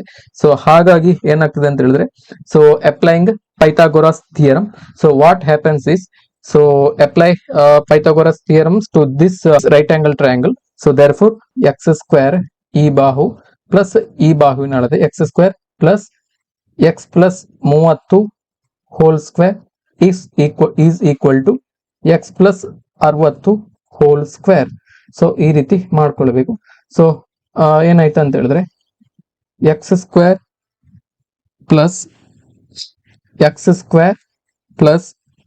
ಎಕ್ಸ್ ಪ್ಲಸ್ 30 ಹೋಲ್ ಸ್ಕ್ವೇರ್ ಅನ್ನ ಮಾಡ್ಕೊಳ್ಳಿ. ಎಕ್ಸ್ ಸ್ಕ್ವೇರ್ ಪ್ಲಸ್ 30 ಸ್ಕ್ವೇರ್ ಅಂತ ಹೇಳಿದ್ರೆ 900 ಪ್ಲಸ್ ಇಲ್ಲಿ 2x ಅಂದ್ರೆ 60x, 2 ಗುಣಿಸು 30 ಗುಣಿಸು x, 60x equal to X plus 60 whole square, x square plus 3600 ಅಂದ್ರೆ ಇದು 60 ಸ್ಕ್ವೇರ್ ನ ಬೆಲೆ plus 120x. So next step ಅಲ್ಲಿ ನೋಡ್ಕೊಳ್ಳಿ, ಇಲ್ಲಿ ಕ್ಯಾನ್ಸಲ್ ಆಗೋದನ್ನ ಎಲ್ಲವನ್ನು ಕೂಡ ಕ್ಯಾನ್ಸಲ್ ಮಾಡಿ. ಏನಾಗ್ತದೆ ಕ್ಯಾನ್ಸಲ್ ಮಾಡುವಾಗ, ಈ ಎಕ್ಸ್ ಸ್ಕ್ವೇರ್ಗೆ ಈ ಎಕ್ಸ್ ಸ್ಕ್ವೇರ್ ಕ್ಯಾನ್ಸಲ್ ಆಯ್ತು. ಸೊ ಹಾಗಾಗಿ ಉಳಿದಂತದ್ದು ಎಕ್ಸ್ ಸ್ಕ್ವೇರ್, ಇಲ್ಲಿ ಉಳಿದಂತ ಎಕ್ಸ್ ಸ್ಕ್ವೇರ್. ಇಲ್ಲಿ ನೆಕ್ಸ್ಟ್ ಈ 60x and 120x, so minus 60x minus ಇಲ್ಲಿ 3600 ಮೈನಸ್ 900. ಸೊ ಇಲ್ಲಿ LHS ಗೆ ಬರುವಾಗ ಮೈನಸ್ ಆಯ್ತು. ಸೊ ಆಗ 2700. ಸೊ ಈ ರೀತಿ ಬಂತು, x square minus 60x minus 2700 equal to 0. So ಈ ರೀತಿ ಮಾಡಿ ನೆಕ್ಸ್ಟ್ ಸ್ಟೆಪ್ ಅಲ್ಲಿ ಏನ್ ಮಾಡಬೇಕು, ಸೊ ಫ್ಯಾಕ್ಟರೈಸೇಷನ್ ಮಾಡಬೇಕು. ಆನ್ ಫ್ಯಾಕ್ಟರೈಸೇಷನ್ ಅಪವರ್ತೀಕರಣ ಮಾಡಬೇಕು. ಎಕ್ಸ್ ಸ್ಕ್ವೇರ್ ಅಂತ ಫ್ಯಾಕ್ಟರ್ ಅನ್ನ ಹುಡುಕ್ಬೇಕು ನಾವು. ಸೊ ಇಲ್ಲಿ ಗುಣಿಸುವಾಗ 2700 ಮೈನಸ್ 2700 ಎಕ್ಸ್ ಸ್ಕ್ವೇರ್ ಬರಬೇಕು. ಎಡಿಷನ್ ಮಾಡುವಾಗ 60x ಮೈನಸ್ 60x ಬರಬೇಕು. ಅಂತ ಒಂದು ಅಪವರ್ತನವನ್ನ 2700 ಎಕ್ಸ್ ಸ್ಕ್ವೇರ್ ನ ಅಂತ ಅಪವರ್ತನವನ್ನ ಹುಡುಕ್ಬೇಕು. ಸೊ 9 27, ಹಾಗಾಗಿ ಇಲ್ಲಿ 90 ಗುಣಿಸು 30 ಮಾಡಬಹುದು. -90 ಗುಣಿಸು -30 ಮಾಡಿದ್ರೆ ನಮಗೆ -2700 ಎಕ್ಸ್ ಸ್ಕ್ವೇರ್ ಬರ್ತದೆ ಫ್ಯಾಕ್ಟರೈಸೇಷನ್ ಅಲ್ಲಿ. ಸೊ ಹಾಗಾಗಿ X square minus 90x splitting of middle term -90x plus 30x minus 2700 equal to 0.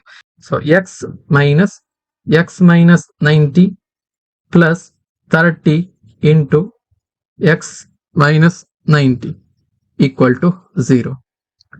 So next step ಅಲ್ಲಿ x minus 90 into x plus 30 equal to 0. So x equal to 90 and x equal to minus 30. x equal to 90 ಮತ್ತು x equal to minus 30.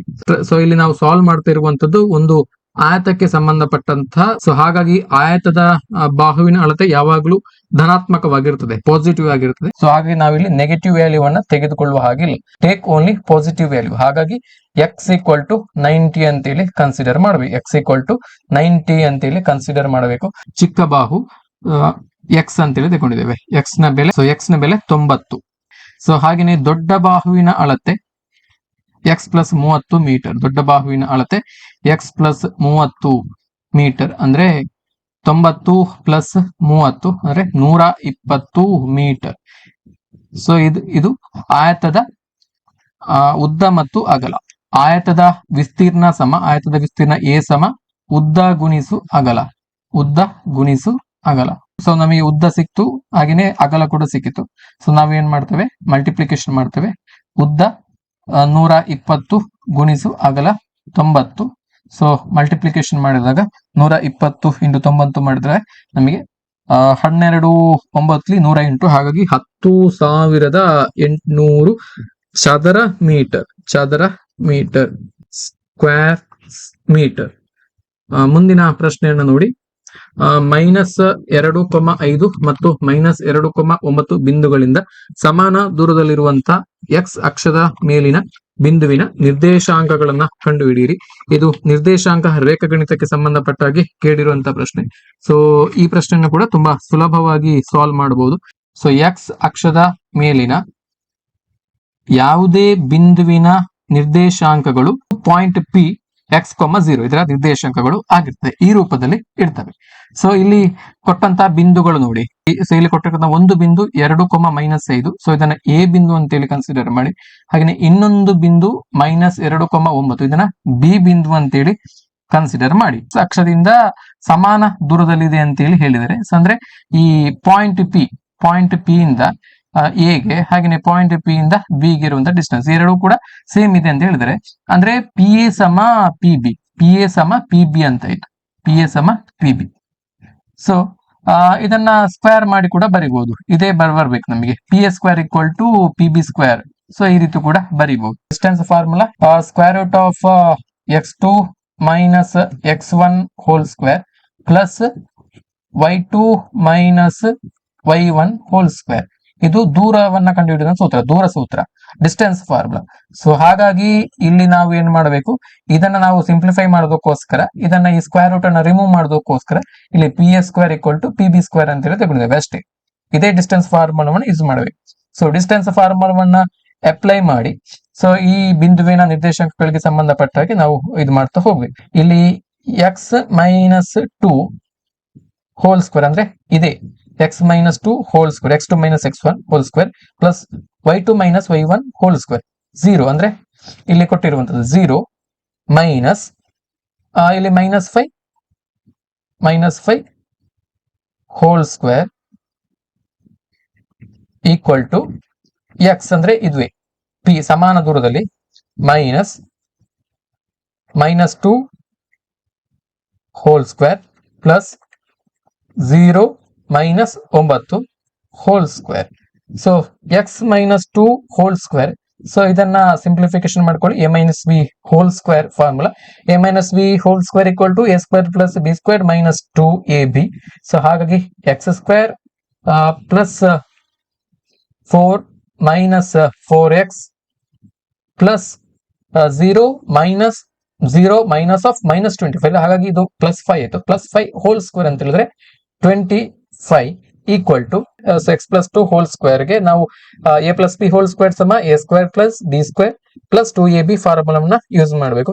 X square plus 4 plus 4x plus 0 minus 9 ಅಂದ್ರೆ minus 9 whole square ಅಂದ್ರೆ 81. So ಇಷ್ಟು ಬಂತು. So on further simplification ಇಲ್ಲಿ minus ಮಾಡೋದನ್ನ ಎಲ್ಲವನ್ನು ಕೂಡ minus ಮಾಡ್ಕೊಳ್ಳಿ. ಸೊ ಆಗ ಫರ್ದರ್ ಸಿಂಪ್ಲಿಫಿಕೇಶನ್ ಮಾಡಿದಂತ ಸಂದರ್ಭದಲ್ಲಿ minus 4x plus 29 equal to LHS ಅಲ್ಲಿ ಈ ರೀತಿ ಬಂತು, equal to 4x plus 85. So on further simplification so ಇಲ್ಲಿ ಮೈನಸ್ 4x ಇದೆ, ಇಲ್ಲಿ 4x ಇದೆ. 4x LHS ಗೆ ಬರುವಾಗ ಮೈನಸ್ 8x ಆಯ್ತು. Minus 8x equal to 85 minus 29 ಆಗ 56 ಬಂತು. x equal to 56 divided by minus 8 ಸಮ ಮೈನಸ್ 7. ಸೊ ಇಲ್ಲಿ ಅವರು ಕೇಳಿರುವಂತದ್ದು ಎಕ್ಸ್ ಅಕ್ಷದಿಂದ ಸಮಾನ ದೂರದಲ್ಲಿರುವಂತ ಬಿಂದುವಿನ ನಿರ್ದೇಶಾಂಕಗಳು ಯಾವುವು ಅಂತ ಹೇಳಿದ್ರೆ, ಸೊ ನಮಗೆ ಎಕ್ಸ್ ಸಮ ಮೈನಸ್ 7 ಬಂದಿದೆ. ಮೈನಸ್ 7,0 ಆಗಿರುತ್ತದೆ. ಮೈನಸ್ 7,0 ಆಗಿರುತ್ತದೆ. ಸೊ ಹಾಗಾಗಿ ಆನ್ಸರ್ ಇದು ಮೈನಸ್ 7,0. ಈ ರೀತಿ ಇಷ್ಟು ಸ್ಟೆಪ್ಸ್ ಗಳನ್ನ ಮಾಡಬೇಕು. ಮುಂದಿನ ಪ್ರಶ್ನೆ ನೋಡಿ. 8 ಮೀಟರ್ ಅಗಲವಿರುವಂತ ರಸ್ತೆಯ ಎರಡು ಬದಿಗಳಲ್ಲಿ ಒಂದೇ ಎತ್ತರವಿರುವಂತ ಎರಡು ಕಂಬಗಳು ಅಭಿಮುಖವಾಗಿ ನಿಂತಿದೆ. ರಸ್ತೆಯ ಮೇಲಿನ ಒಂದು ಬಿಂದುವಿನಿಂದ ಕಂಬದ ಮೇಲ್ತುದಿಗಳ ಉನ್ನತ ಕೋನಗಳು ಕ್ರಮವಾಗಿ 60 ಡಿಗ್ರಿ ಮತ್ತು 30 ಡಿಗ್ರಿ ಆಗಿದೆ. ಹಾಗಾದರೆ ಕಂಬಗಳ ಎತ್ತರವನ್ನ ಕಂಡುಹಿಡಿಯಿರಿ ಅಂತ ಹೇಳಿ ಕೇಳಿದರೆ, ಇಲ್ಲಿ ಕೊಟ್ಟಿರ್ತಕ್ಕಂಥ ಸನ್ನಿವೇಶಕ್ಕೆ ಅನುಗುಣವಾಗಿ ಒಂದು ಸೈಡ್ ಅಲ್ಲಿ ರಫ್ ಡಯಾಗ್ರಾಮ್ ನ ಕಚ್ಚಾ ಚಿತ್ರವನ್ನ ಬರ್ಕೊಳ್ಬೇಕು. 80 ಮೀಟರ್ ಅಗಲ ಇರುವಂತಹ ರಸ್ತೆಯ ಎರಡೂ ಬದಿಯಲ್ಲಿ. ಸೊ ಇದನ್ನ ನಾವು ರಸ್ತೆ ಅಂತೇಳಿ ಕನ್ಸಿಡರ್ ಮಾಡಿದ್ರೆ 80 ಮೀಟರ್ ಅಗಲವಿರುವಂತ ರಸ್ತೆ. ಸೊ ಎರಡೂ ಬದಿಗಳಲ್ಲಿ ಒಂದೇ ಎತ್ತರ ಇರುವಂತಹ ಎರಡು ಕಂಬಗಳನ್ನ ಅಭಿಮುಖವಾಗಿ ಅಂದ್ರೆ ಆಪೋಸಿಟ್ ಆಗಿ ನಿಲ್ಲಿಸಿದಾರಂತೆ. ಈ ರೀತಿ ನಿಲ್ಲಿಸಿದ್ದಾರೆ. ಸೊ ರಸ್ತೆಯ ಮೇಲಿನ ಒಂದು ಬಿಂದುವಿನಿಂದ ಕಂಬದ ಮೇಲ್ತುದಿಗಳ ಉನ್ನತ ಕೋನ ಅಂದ್ರೆ ಆಂಗಲ್ ಆಫ್ ಇಲಿವೇಶನ್ ಕ್ರಮವಾಗಿ 60 ಡಿಗ್ರಿ ಮತ್ತು 30 ಡಿಗ್ರಿ ಆಗಿದೆ. ಅಂದ್ರೆ ಈ ಕೋನ ಮತ್ತು ಈ ಕೋನ 60 ಡಿಗ್ರಿ ಮತ್ತು 30 ಡಿಗ್ರಿ ಆಗಿದೆ ಅಂತೆ. ಸೊ ಚಿತ್ರವನ್ನ ನಿಮ್ಗೆ ನೋಡಿದ್ರೆ ಗೊತ್ತಾಗುತ್ತೆ. ಸೊ ಇದು 60 ಡಿಗ್ರಿ, ಇದು 30 ಡಿಗ್ರಿ. ಸೊ ಈ ರೀತಿ ಇದೆ. ಈ ರೀತಿ ಒಂದು ರಫ್ ಡಯಾಗ್ರಾಮ್ ಅನ್ನ ಮಾಡ್ಕೊಳ್ಬೇಕು. ಸೊ ಇಲ್ಲಿ 80 ಮೀಟರ್ ಅಗಲಿರುವಂತಹ ಒಂದು ರಸ್ತೆ, ಅದರ ಎರಡು ಬದಿಗಳಲ್ಲಿ ಒಂದೇ ಎತ್ತರವಿರುವಂತಹ ಎರಡು ಕಂಬಗಳನ್ನ ನಿಲ್ಲಿಸಿದ್ದಾರೆ. ಸೊ ಹಾಗಾಗಿ ಈ ಎರಡು ಕಂಬಗಳ ಎತ್ತರ, ಈ ಎರಡು ಕಂಬಗಳು ಒಂದೇ ಅಳತೆಯನ್ನು ಹೊಂದಿರುವಂತಹ ಅಭಿಮುಖವಾಗಿರುವಂತಹ ಕಂಬಗಳು, ಈ ಕಂಬಗಳ ಎತ್ತರ h ಆಗಿರ್ಲಿ, ಕಂಬಗಳ ಎತ್ತರ h ಆಗಿರ್ಲಿ. ಸೊ ನೋಡಿ, ರಸ್ತೆಯ ಮೇಲಿನ ಒಂದು ಬಿಂದು ಕಂಬದಿಂದ x ದೂರದಲ್ಲಿದ್ದರೆ ಇನ್ನೊಂದು ಕಂಬದಿಂದ 80 ಮೈನಸ್ x ದೂರದಲ್ಲಿ ಇರ್ತದೆ. ಅಂದ್ರೆ ಈ ಎರಡು ರಸ್ತೆಯ ಅಗಲ 80 ಸೆಂಟಿಮೀಟರ್ ಆಗಿರೋದ್ರಿಂದ ರಸ್ತೆಯ ಮೇಲಿನ ಯಾವುದೋ ಒಂದು ಬಿಂದು, ಸೊ ಒಂದು ಬಿಂದು x ದೂರದಲ್ಲಿದ್ರೆ ಇನ್ನೊಂದು ಬಿಂದು 80 ಮೈನಸ್ x ದೂರದಲ್ಲಿ ಇರ್ತದೆ. ಸೊ ರಸ್ತೆಯ ಮೇಲಿನ ಒಂದು ಬಿಂದು ಕಂಬದಿಂದ x ದೂರದಲ್ಲಿ ಇದ್ದರೆ, ಸೊ ರಸ್ತೆಯ ಮೇಲಿನ ಇನ್ನೊಂದು ಕಂಬದಿಂದ ಆ ಬಿಂದುವಿಗಿರುವಂತಹ ದೂರ 80 ಮೈನಸ್ x ಆಗಿರುತ್ತದೆ. ಇನ್ನೊಂದು ಬಿಂದು ಆ ಕಂಬದಿಂದ ಇನ್ನೊಂದು ಕಂಬದಿಂದ ನಮಗೆ 80 ಮೈನಸ್ x ರೂಪದಲ್ಲಿ, ಅಂದ್ರೆ ಈ ಬಿಂದುವಿನ ಬಗ್ಗೆ ಹೇಳ್ತಿರುವಂತದ್ದು. ಒಂದು ಬಿಂದು ಈ ಕಂಬದಿಂದ, ಇದನ್ನ ಕಂಬ ಎ ಮತ್ತು ಕಂಬ ಬಿ ಅಂತ ಬೇಕಿದ್ರೆ ಕೊಡಿ. ಸೊ ಇಲ್ಲಿ ಕಂಬ ಎ ಇಂದ ಈ ಬಿಂದು, ಇದನ್ನ O ಅಂತ ಕೊಡಿ. ಸೊ ಈ ಬಿಂದುವಿಗೆ ಇರುವಂತಹ ದೂರ x ಮೀಟರ್. ಹಾಗೇನೆ ಈ ಇನ್ನೊಂದು ಕಂಬ ಬಿ ಇಂದ ಇದೇ ಪಾಯಿಂಟ್ ಹೋಗಿರುವಂತಹ ದೂರ 80 ಮೈನಸ್ x, ಅಂದ್ರೆ ಈ ಫುಲ್ ಉದ್ದ 80 ಮೀಟರ್. ಸೊ ನಮಗೆ ಇಷ್ಟು ಈ ಡಿಸ್ಟೆನ್ಸ್ ಬೇಕಿದ್ರೆ ನಾವೇನ್ ಮಾಡ್ಬೇಕು, ಮೈನಸ್ ಮಾಡಬೇಕು. 80ರಿಂದ ಈ ಡಿಸ್ಟೆನ್ಸ್ ಅನ್ನ ಮೈನಸ್ ಮಾಡಿದ್ರೆ ನಮಗೆ ಈ ಡಿಸ್ಟೆನ್ಸ್ ಸಿಗ್ತದೆ. ಸೊ ಹಾಗಾಗಿ ಈ ರೀತಿ ಮಾಡ್ಕೊಳ್ಬೇಕು. ಇನ್ನೊಂದು ಬಿಂದು 80 ಮೈನಸ್ ಎಕ್ಸ್ ಆಗಿರ್ಲಿ. ಸೊ ನಾವು ಈ ಚಿತ್ರವನ್ನ ಗಮನಿಸಿದಾಗ ಇಲ್ಲಿ ಆಂಗಲ್ ಆಫ್ ಎಲಿವೇಶನ್ ಅನ್ನ ಕೊಟ್ಟಿದ್ದಾರೆ. ಸೊ ಹಾಗಾಗಿ ನಾವಿಲ್ಲಿ ಟ್ರಿಗ್ನೋಮೆಟ್ರಿಕ್ ಫಂಕ್ಷನ್ ಅನ್ನ ಯೂಸ್ ಮಾಡಬೇಕು. ಸೊ ನೆಕ್ಸ್ಟ್ ನಾವೇನ್ ಮಾಡಬೇಕು, ಒಂದು ಟ್ರಿಗ್ನೋಮೆಟ್ರಿಕ್ ಫಂಕ್ಷನ್ ಅನ್ನ ಯೂಸ್ ಮಾಡಬೇಕು. ಸೊ ಯಾವ ಟ್ರಿಗ್ನೋಮೆಟ್ರಿಕ್ ಫಂಕ್ಷನ್ ಅನ್ನ ಯೂಸ್ ಮಾಡಬೇಕು ಅಂತ ಹೇಳಿದ್ರೆ ಟ್ಯಾಂಜೆಂಟ್ ವ್ಯಾಲ್ಯೂ ಅನ್ನ ಯೂಸ್ ಮಾಡಬೇಕು. ಸೊ ಟ್ಯಾನ್ 60 ಡಿಗ್ರಿಗೆ ಸಂಬಂಧಪಟ್ಟಾಗೆ ಸಪರೇಟ್ ಆಗಿ ಮಾಡ್ಕೊಳ್ಬೇಕು. ಹಾಗೆ ಟ್ಯಾನ್ 30 ಡಿಗ್ರಿ ಇಲ್ಲಿ ಕೂಡ ಇನ್ನೊಂದು ಆಂಗಲ್ ಆಫ್ ಎಲಿವೇಶನ್ ಕೊಟ್ಟಿದ್ದಾರೆ. ಸೊ ಅದಕ್ಕೆ ಸಂಬಂಧಪಟ್ಟಾಗೆ ಸಪರೇಟ್ ಆಗಿ ಮಾಡ್ಕೊಳ್ಬೇಕು. ಸೊ ಫಸ್ಟ್ ಗೆ ನಾವು ಟ್ಯಾನ್ 60ಗೆ ಸಂಬಂಧಪಟ್ಟಾಗೆ tan 60 degree tan trigonometric angle value ಅನ್ನ ಕಂಡುಹಿಡಬೇಕಿದ್ರೆ ನಾವೇನ್ ಮಾಡ್ತೇವೆ ಅಂತ ಹೇಳಿದ್ರೆ opposite by adjacent. So opposite by adjacent tan theta is equal to opposite by adjacent ಅಂತ ಹೇಳಿದ್ರೆ ಇದು ಬೇಸ್. ಇಲ್ಲಿ ನೋಡಿ, ಇಲ್ಲಿ ಎಕ್ಸ್, ಇಲ್ಲಿ ಈ ಆಂಗಲ್ ಗೆ ಒಪೋಸಿಟ್ ಯಾವುದು ಅಂತ ಹೇಳಿದ್ರೆ ಈ H. So H divided by adjacent X, ಈ ರೀತಿ ಮಾಡ್ಕೊಳ್ಬೇಕು. ಸೊ ಟ್ಯಾನ್ 60 ಡಿಗ್ರಿ ಟ್ಯಾನ್ 60 ಅಂತ ಹೇಳಿದ್ರೆ ಅದರ value √3. So √3 equal to H by x equal to √3. So next step ಅಲ್ಲಿ ನಮಗೆ ಬೇಕಾಗಿರುವಂತದ್ದು ಎಚ್ ಅಲ್ವಾ, height H equal to √3 into x ಆಗುತ್ತೆ. ಎಚ್ ನ ಬೆಲೆ √3 ಇಂಟು ಎಕ್ಸ್, ಈ ರೀತಿ. ಸೊ ನೆಕ್ಸ್ಟ್ ನಾವೇನ್ ಮಾಡ್ಬೇಕು, ಇನ್ನೊಂದು ಆಂಗಲ್ ಆಫ್ ಎಲಿವೇಶನ್ ಕೊಟ್ಟಿದ್ದಾರೆ, ಅದು 30 degree tan 30. So H height divided by adjacent side ಯಾವುದು 80 ಮೈನಸ್ ಎಕ್ಸ್. ಸೊ ಇಲ್ಲಿ ಟ್ಯಾನ್ 30ಯ ಬೆಲೆ ಎಷ್ಟು ಅಂತ ಹೇಳಿದ್ರೆ 1/√3 ಟ್ಯಾನ್ 30ಯ ಬೆಲೆ. ಸೊ ಹಾಗಾಗಿ ಏನಾಯ್ತು ಅಂತ ಹೇಳಿದ್ರೆ 1/√3 equal to H by 80 minus X. So ಈ ರೀತಿ ಬಂತು. ಸೊ ನಮಗೆ ಬೇಕಾಗಿರುವಂತದ್ದು height H equal to 80 minus X divided by √3. So ಈ ರೀತಿ ಬಂತು. ಸೊ ಎತ್ತರ ಒಂದೇ ಅಂತ ಹೇಳಿದ್ದಾರೆ, ಪ್ರಶ್ನೆಯಲ್ಲಿ ಹೇಳಿದ್ದಾರೆ ನೋಡಿ. 80 ಅಗಲವಿರುವಂತಹ ರಸ್ತೆ ಎರಡೂ ಬದಿಗಳಲ್ಲಿ ಒಂದೇ ಎತ್ತರ ಇರುವಂತಹ ಎರಡು ಕಂಬಗಳು ಅಭಿಮುಖವಾಗಿ ನಿಂತಿದೆ ಅಂತ. ಸೊ ಒಂದು ಎತ್ತರ ನಮಗೆ ಎಷ್ಟು ಸಿಕ್ತ ಅಂತ ಹೇಳಿದ್ರೆ 80 ಮೈನಸ್ ಎಕ್ಸ್ ಡಿವೈಡೆಡ್ ಬೈ √3. ಇನ್ನೊಂದು h is equal to √3 into x. So ಈ ರೀತಿ ಸಿಕ್ತು. ಸೊ ನಾವೇನ್ ಮಾಡ್ಬೇಕು, ನಾವು ಈಕ್ವೇಟ್ ಮಾಡ್ಬೇಕು, ಹೈಟ್ ಅನ್ನ ಈಕ್ವೇಟ್ ಮಾಡ್ಬೇಕು. ಸೊ ಹಾಗಾಗಿ √3 into x equal to 80 minus X divided by √3. So multiplication ಮಾಡ್ಕೊಳ್ಬೇಕು. √3 ಇಂಟು √3 ಇಂಟು √3x ಅಂದ್ರೆ 3x equal to 80 minus X. So ಹಾಗೆ 3x ಪ್ಲಸ್ ಎಕ್ಸ್ ಅಂತ ಹೇಳಿದ್ರೆ 4x ಈಕ್ವಲ್ ಟು 80. ಸೊ ನಮಗೆ ಬೇಕಾಗಿರುವಂತದ್ದು ಎಕ್ಸ್ ಡಿವೈಡ್ ಬೈ 4 ಅಂದ್ರೆ 20 metre. So ಕಂಬದ ಎತ್ತರ ನೋಡಿ, ಇಲ್ಲಿ h is equal to √3 into x. So ಇದನ್ನ ನಾವು ಬರ್ಕೊಂಡಿದ್ದೇವೆ. ಸೊ ಇದನ್ನ ಬೇಕಿದ್ರೆ ಆಗ್ಲೇ ನೀವು ಸಮೀಕರಣ 1 ಅಂತೇಳಿ ಕೊಡಬಹುದು. ಸೊ ಇದನ್ನ ಬೇಕಿದ್ರೆ ಸಮೀಕರಣ 1 ಅಂತೇಳಿ ಕೊಡಬಹುದು. So h is equal to √3 into x, h equal to √3 into x. So height H equal to √3 into x ಅಂದ್ರೆ 20. ಸೊ ಹಾಗಾಗಿ ಎತ್ತರ ಆ ಎರಡು ಕಂಬಗಳ ಎತ್ತರ 20 ವರ್ಗಮೂಲ 3 ಮೀಟರ್ ಆಗಿರುತ್ತದೆ. 20 ವರ್ಗಮೂಲ 3 ಮೀಟರ್ ಆಗಿರುತ್ತದೆ. ಇಷ್ಟು ಮಾಡಬೇಕು. ಎಲ್ಲ ಸ್ಟೆಪ್ಸ್ ಗಳನ್ನ ನೀವು ಮಾಡಲೇಬೇಕು. ಮುಂದಿನ ಪ್ರಶ್ನೆಯನ್ನು ನೋಡಿ. 6 ಮೀಟರ್ ಮತ್ತು 11 ಮೀಟರ್ ಉದ್ದದ ಎರಡು ಕಂಬಗಳು ಸಮತಟ್ಟಾದ ನೆಲದ ಮೇಲೆ ಲಂಬವಾಗಿ ನಿಂತಿವೆ. ಆ ಕಂಬಗಳ ಪಾದಗಳ ನಡುವಿನ ಅಂತರ 12 ಮೀಟರ್. ಆದರೆ ಅವುಗಳ ತುದಿಗಳ ನಡುವಿನ ಅಂತರವನ್ನ ಕಂಡುಹಿಡಿಯಿರಿ ಅಂತೇಳಿ ಕೇಳಿದ್ದಾರೆ. ಸೊ 6 ಮೀಟರ್ ಮತ್ತು 11 ಮೀಟರ್ ಉದ್ದದ ಎರಡು ಕಂಬಗಳು ಸಮತಟ್ಟಾದ ನೆಲದ ಮೇಲೆ ಲಂಬವಾಗಿ ನಿಂತಿದೆ. ಆ ಕಂಬಗಳ ಪಾದದ ನಡುವಿನ ಅಂತರ 12 ಮೀಟರ್ ಆಗಿದೆ ಅಂತೆ. ನೋಡಿ, ಒಂದು ಕಂಬ ಇದರ ಎತ್ತರ 6 ಮೀಟರ್ ಅಂತೆ, ಇನ್ನೊಂದು ಕಂಬದ ಎತ್ತರ 11 ಮೀಟರ್, ಅಂದ್ರೆ ಈ ಕಂಬದ ಎತ್ತರ. ಸೊ ಇನ್ನೊಂದು ಕಂಬ 11 ಮೀಟರ್. ಸೊ ಎರಡು ಕಂಬಗಳು ಸಮತಟ್ಟಾದ ನೆಲದ ಮೇಲೆ ನಿಂತಿದೆ, ಲಂಬವಾಗಿ ನಿಂತಿದೆ. ಸೊ ಆ ಕಂಬಗಳ ಪಾದಗಳ ನಡುವಿನ ಅಂತರ, ಸೊ ಇದರ ಪಾದ ಇಲ್ಲಿ, ಸೊ ಈ ಕಂಬದ ಪಾದ ಇಲ್ಲಿ. ಸೊ ಈ ಎರಡು ಕಂಬಗಳ ಪಾದದ ನಡುವಿನ ಅಂತರ, ಸೊ ಅದು 12 ಮೀಟರ್ ಅಂತೇಳಿ ಹೇಳಿದ್ದಾರೆ, 12 ಮೀಟರ್.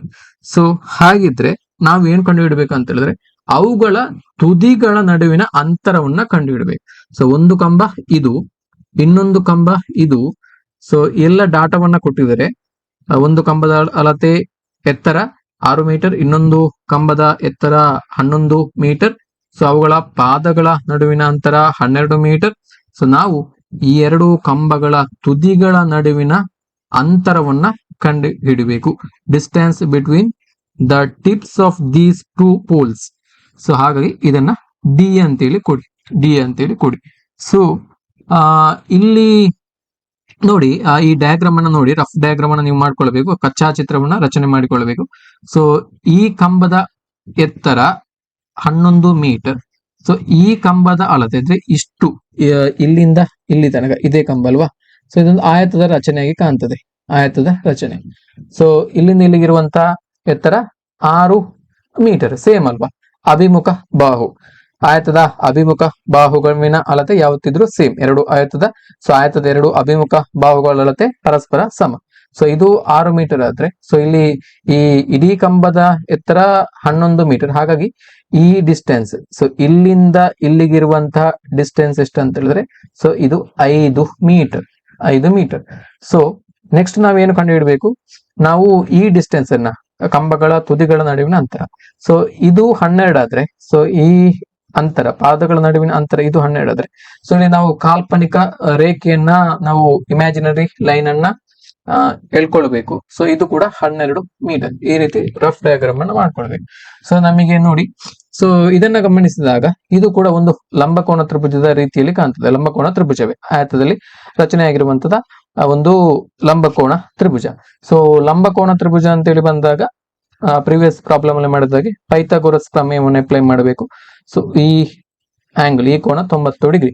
ಸೊ ಒಂದು ಲಂಬಕೋನ ತ್ರಿಭುಜದಲ್ಲಿ ವಿಕರ್ಣದ ಮೇಲಿನ ವರ್ಗವು ಉಳಿದೆರಡು ಬಾಹುಗಳ ವರ್ಗಗಳ ಮೊತ್ತಕ್ಕೆ ಸಮವಾಗಿರುತ್ತದೆ. In a right angle triangle, the square of hypotenuse is equal to the sum of the squares of other two sides. So therefore ಇಲ್ಲಿ ಎತ್ತರಗಳ ವ್ಯತ್ಯಾಸವನ್ನು ನಾವು ಕಂಡುಕೊಂಡಿದ್ದೇವೆ.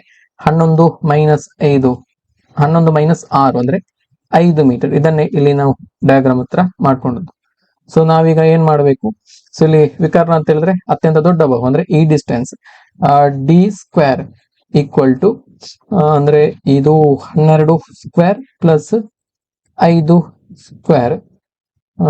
D square equal to 12 square ಅಂತ 194 ಪ್ಲಸ್ 5 ಸ್ಕ್ವೇರ್ ಅಂತ ಹೇಳಿದ್ರೆ 25, ಕೂಡಿದ್ರೆ 169 ಬಂತು. ನಮಗೆ ಡಿ ಬೇಕಾಗಿರುವಂತದ್ದು ವರ್ಗಮೂಲ 169 ಅಂದ್ರೆ 13 ಮೀಟರ್. ಸೊ ಹಾಗಾಗಿ ಈ ಎರಡು ಕಂಬಗಳ ತುದಿಗಳ ನಡುವಿನ ಅಂತರ 13 ಸೆಂಟಿಮೀಟರ್. ಇಷ್ಟು ಮಾಡಬೇಕು. ಮುಂದಿನ ಪ್ರಶ್ನೆ ನೋಡಿ, ಒಂದು ಬಾವಿಯ ವ್ಯಾಸ 3 ಮೀಟರ್ ಮತ್ತು ಅಗಲ 14 ಮೀಟರ್ ಇರುವಂತೆ ತೋಡಿದೆ. ಭೂಮಿಯಿಂದ ತೆಗೆದಂತಹ ಮಣ್ಣನ್ನ ಬಾವಿಯ ಸುತ್ತಲೂ ಸಮವಾಗಿ ಹರಡಿ 4 ಮೀಟರ್ ಅಗಲವಿರುವಂತಹ ವೃತ್ತಾಕಾರದ ಕಟ್ಟೆಯನ್ನು ಕಟ್ಟಿದೆ. ಕಟ್ಟೆಯ ಎತ್ತರವನ್ನ ಕಂಡುಹಿಡಿಯಿರಿ ಅಂತೇಳಿ ಕೇಳಿದರೆ, ರೌಂಡ್ ವೆಲ್ ಅಂತೇಳಿ ನಾವು ಕಲ್ಪನೆ ಮಾಡ್ಕೊಳ್ಬಹುದು. ವೃತ್ತಾಕಾರದ ಬಾವಿ, ಇಲ್ಲಿ ವ್ಯಾಸ ಎಲ್ಲ ಕೊಟ್ಟಿರೋದ್ರಿಂದ ವೃತ್ತಾಕಾರದ ಬಾವಿ ಅಂತೇಳಿ ಕನ್ಸಿಡರ್ ಮಾಡಬಹುದು. ಸೊ ವೃತ್ತಾಕಾರವಾಗಿ ಭೂಮಿಯ ಮೇಲೆ ಅಗೆದಂತ ಸಂದರ್ಭದಲ್ಲಿ ಸೊ ನಾವು ಅದೊಂದು ಸಿಲಿಂಡರ್ ನ ರೂಪವನ್ನ ಕೊಡ್ತದೆ. ಸೊ ಹಾಗಾಗಿ ಸೊ ನಾವು ಇಲ್ಲಿ ಸಿಲಿಂಡರ್ ಗೆ ಸಂಬಂಧಪಟ್ಟಂತ ಅದರ ಸಿಲಿಂಡರ್ ನ ವಿಸ್ತೀರ್ಣ ಮತ್ತು ಘನಫಲವನ್ನ ಕಂಡುಹಿಡಿಯುವಂತ ಸೂತ್ರವನ್ನ ಇಲ್ಲಿ ಬಳಸಿಕೊಳ್ಳಬೇಕು. ಸೊ ಇದರ ವ್ಯಾಸವನ್ನ ಕೊಟ್ಟಿದ್ದಾರೆ 3 ಮೀಟರ್. ಸೊ ಇಷ್ಟು ಕಾಣುವಂತದ್ದು 3 ಮೀಟರ್ ವ್ಯಾಸ, ಫುಲ್ ಡಿಸ್ಟೆನ್ಸ್ ಇಲ್ಲಿಂದ ಇಲ್ಲಿಗಿರುವಂತ ಡಿಸ್ಟೆನ್ಸ್. ಸೊ ನಮಗೆ ತ್ರಿಜ್ಯ ಬೇಕಿದ್ರೆ ಏನ್ ಮಾಡಬೇಕು, ವ್ಯಾಸವನ್ನು 2ರಿಂದ ಭಾಗಿಸಬೇಕು, ಆಗ ನಮಗೆ ತ್ರಿಜ್ಯ ಸಿಗ್ತದೆ. ಸೊ ಹಾಗಾಗಿ ಬಾವಿಯ ತ್ರಿಜ್ಯ 3 ಮೀಟರ್ ಡಿವೈಡೆಡ್ ಬೈ 2 ಅಂದ್ರೆ 1.5 ಮೀಟರ್. 1.5 ಮೀಟರ್. ಸೊ ಇದರ ಆಳವನ್ನ ಕೊಟ್ಟಿದ್ದಾರೆ, ಇಲ್ಲಿ ಅಗಲ ಅಂತಲ್ಲ ಆಳ ಅಂತ ಆಗ್ಬೇಕು. ಆಳ, ಬಾವಿಯ ಆಳ 14 ಮೀಟರ್, ಅಂದ್ರೆ ಇದು H. The depth is nothing but the height. So ಇಲ್ಲಿ ನೀವು ಗಮನಿಸಬಹುದು ನೋಡಿ, ಇಲ್ಲಿಂದ ಬಾವಿಯ ಹೊರಗೆ ಕಾಣುವಂತ ಮೇಲ್ಮೈನಿಂದ ಸೊ ಎಷ್ಟು ಆಳ ಇದೆ, ಸೊ ಇದು 14 ಮೀಟರ್ ಇದೆ. ಸೊ ಹಾಗಾಗಿ 14. ಇಲ್ಲಿ ಏನ್ ಹೇಳಿದಾರೆ ಅಂತ ಹೇಳಿದ್ರೆ, ಇಷ್ಟು ತೋಡಿ ಬಾವಿಯನ್ನ ತೋಡಿ, ಸೊ ಈ ಭೂಮಿಯನ್ನ ತೋಡಿದಾಗ ಅಲ್ಲಿ ಸಿಗುವಂತಹ ಮಣ್ಣನ್ನ ಬಾವಿಯ ಸುತ್ತಲೂ ಕ್ರಮವಾಗಿ ಹರಡಿ 4 ಮೀಟರ್ ಅಗಲವಿರುವಂತಹ ವೃತ್ತಾಕಾರದ ಕಟ್ಟೆಯನ್ನ ಕಟ್ಟಿದೆ. ಸೊ ಇಲ್ಲಿ ಬಾವಿಯನ್ನ ತೋಡಿ, ಇಲ್ಲಿ ನೋಡಿ 1.5 ಮೀಟರ್ ತ್ರಿಜ್ಯವಿರುವಂತಹ ಬಾವಿ, ಸೊ ಅದನ್ನ 14 ಮೀಟರ್ ಆಳ ತೋಡಿದೆ. ಸೊ ತೋಡಿ ಸಿಗುವಂತಹ ಮಣ್ಣನ್ನ ಬಾವಿಯ ಮೇಲ್ಗಡೆ ಆದ್ರೆ ಸಮವಾಗಿ ಹರಡಿ ಒಂದು ವೃತ್ತಾಕಾರದ ಕಟ್ಟೆಯನ್ನ ಕಟ್ಟಿದ್ದಾರೆ. ಸೊ ಇದು ಬಾವಿಯ ಮೇಲ್ಮೈ, ನಮಗೆ ಕಾಣುವಂತ ಬಾವಿಯ ಮೇಲ್ಮೈ. ಸೊ ಇಷ್ಟು ಕೊರೆದಿದ್ದಾರೆ, 14 ಮೀಟರ್ ಆಳಕ್ಕೆ ಕೊರೆದಿದ್ದಾರೆ. ಸೊ ಇಲ್ಲಿ ಸಿಗುವಂತ ಮಣ್ಣು ಏನಿದೆ, ಈ ಮಣ್ಣನ್ನ, ಇಲ್ಲಿ ಸಿಗುವಂತಹ ಮಣ್ಣನ್ನ ಇಲ್ಲಿ ಮೇಲ್ಗಡೆ ಹರಡಿ, ಬಾವಿಯ ಮೇಲ್ಮೈಗಿಂತ ಮೇಲೆ ಹರಡಿ 4 ಮೀಟರ್ ಎತ್ತರದಲ್ಲಿ ಒಂದು ಕಟ್ಟೆಯನ್ನ ಕಟ್ಟಿದ್ದಾರೆ. ಸೊ ಇಲ್ಲಿ ಕಟ್ಟಿರುವಂತದ್ದು ತೋಡಿದ ಮಣ್ಣನ್ನೇ ಬಳಸಿ ಕಟ್ಟೆಯನ್ನ ಕಟ್ಟಿರುವಂತದ್ದು ನೋಡಿ ಈ ರೀತಿ. ಸೊ ತೆಗೆದ ಮಣ್ಣಿನ ಘನಫಲ ಅಂದ್ರೆ ನಾವು ವಾಲ್ಯೂಮ್ ಅನ್ನ ಫೈಂಡ್ ಔಟ್ ಮಾಡಬೇಕು. ಘನಫಲ ಇಸ್ ನಥಿಂಗ್ ಬಟ್ ವಾಲ್ಯೂಮ್, ಗಾತ್ರ ಅಂತ ಕೊಟ್ಟಿದ್ರು ಕೂಡ ವಾಲ್ಯೂಮೇ, ಅಂದ್ರೆ πr²h ಇದಕ್ಕೆ ಈಕ್ವಲ್ ಆಗಿರ್ತದೆ. ಸೊ ಈಕ್ವಲ್ ಟು ಪೈ ಅಂತೇಳಿ ಬರ್ಕೊಳ್ಳಿ, ಇಂಟು, ಸೊ ಪೈ ಇಂಟು ಇಲ್ಲಿ ತ್ರಿಜ್ಯ 3/2 ಅಂತಿದೆ, 3/2 ಇಂಟು πr² ಅಲ್ವಾ, r², 3/2 ಇಂಟು h, ಇಲ್ಲಿ 14. ಈ 2ಕ್ಕೆ 2 14. ಸೊ ನೆಕ್ಸ್ಟ್ ಏನಾಯ್ತು ಅಂತ ಹೇಳಿದ್ರೆ, ಇದನ್ನ ಸಿಂಪ್ಲಿಫಿಕೇಶನ್ ಮಾಡಿದಾಗ 3 3 9 9 63 63 ಪೈ ಡಿವೈಡೆಡ್ ಬೈ 2 ಅಂತೇಳಿ ಆಯ್ತು, ಅಂದ್ರೆ 31.5 ಪೈ ಸೆಂಟಿಮೀಟರ್ ಕ್ಯೂಬ್ ಅಂತ ಆಯ್ತು. ಸೊ ಇಷ್ಟಾಯ್ತು. ಸೊ ಇಲ್ಲಿ ಕಟ್ಟೆಯನ್ನ ಗಮನಿಸಿದಾಗ, ಸೊ ಇದೊಂದು ಉಂಗುರದ ರೀತಿಯಲ್ಲಿ ಕಾಣ್ತದೆ ನಿಮಗೆ, ಉಂಗುರದ ರೀತಿಯಲ್ಲಿ. ಸೊ ಇದೊಂದು ರಿಂಗ್, ಸೊ ಅದರ ಮೇಲೆ ಇನ್ನೊಂದು ರಿಂಗ್, ಸೊ ಇದೊಂದು ಉಂಗುರದ ರೀತಿಯಲ್ಲಿದೆ. ಸೊ ಕಟ್ಟೆಯು ಉಂಗುರಾಕಾರದಲ್ಲಿದೆ. ಸೊ ನಮಗೆ ಕಟ್ಟೆಯ ಒಳಗಿನ ತ್ರಿಜ್ಯ, ಸೊ ಅದು ಬಾವಿಯ ತ್ರಿಜ್ಯವೇ ಆಗಿರುತ್ತದೆ, ಆರ್. ಎಷ್ಟು? 1.5 ಮೀಟರ್. ಸೊ ಕಟ್ಟೆಯ ಹೊರಗಿನ ತ್ರಿಜ್ಯ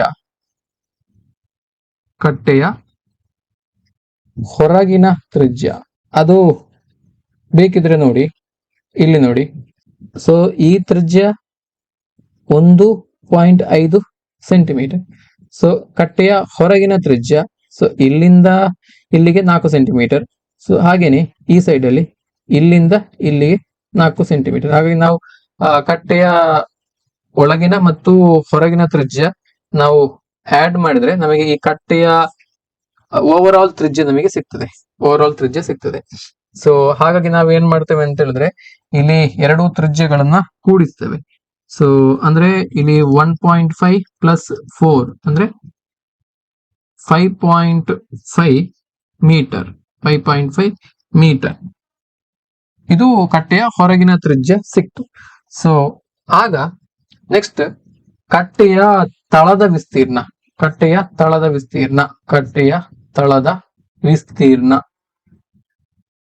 ಸಮ ಪೈ ಇಂಟು πr² ಅಲ್ವಾ. ಕಟ್ಟೆಯ ತಳ ವೃತ್ತಾಕಾರದಲ್ಲಿ, ಹಾಗಾಗಿ ವೃತ್ತದ ವಿಸ್ತೀರ್ಣವನ್ನ ಕಂಡುಹಿಡಿಯುವ ಸೂತ್ರ. ಕಟ್ಟೆಯ ಹೊರಗಿನ ತ್ರಿಜ್ಯ ಕ್ಯಾಪಿಟಲ್ ಆರ್ ಆಗಿರ್ಲಿ, ಅಂದ್ರೆ ಇದು ಕ್ಯಾಪಿಟಲ್ ಆರ್ ಆಗಿರ್ಲಿ, ಇದು ಸ್ಮಾಲ್ ಆರ್. ಸೊ ನಾವೇನ್ ಮಾಡಬೇಕು, πr², ಹಾಗಾಗಿ r² ಮೈನಸ್ r² ಅಂದ್ರೆ ಪೈ ಇಂಟು r². ಸೊ ಇಲ್ಲಿ 5.5 ಹೋಲ್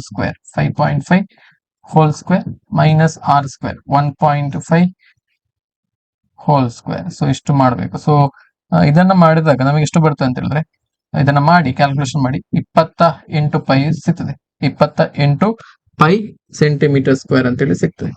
ಸೊ ನಾವೇನ್ ಮಾಡಬೇಕು ಅಂತ ಹೇಳಿದ್ರೆ, ನೆಕ್ಸ್ಟ್ ಸ್ಟೆಪ್ ಅಲ್ಲಿ ನಮಗೆ ಬೇಕಾಗಿರುವಂತದ್ದು ಇಲ್ಲಿ ಕಟ್ಟೆಯ ಎತ್ತರ ಬೇಕಾಗಿರುವಂತದ್ದು.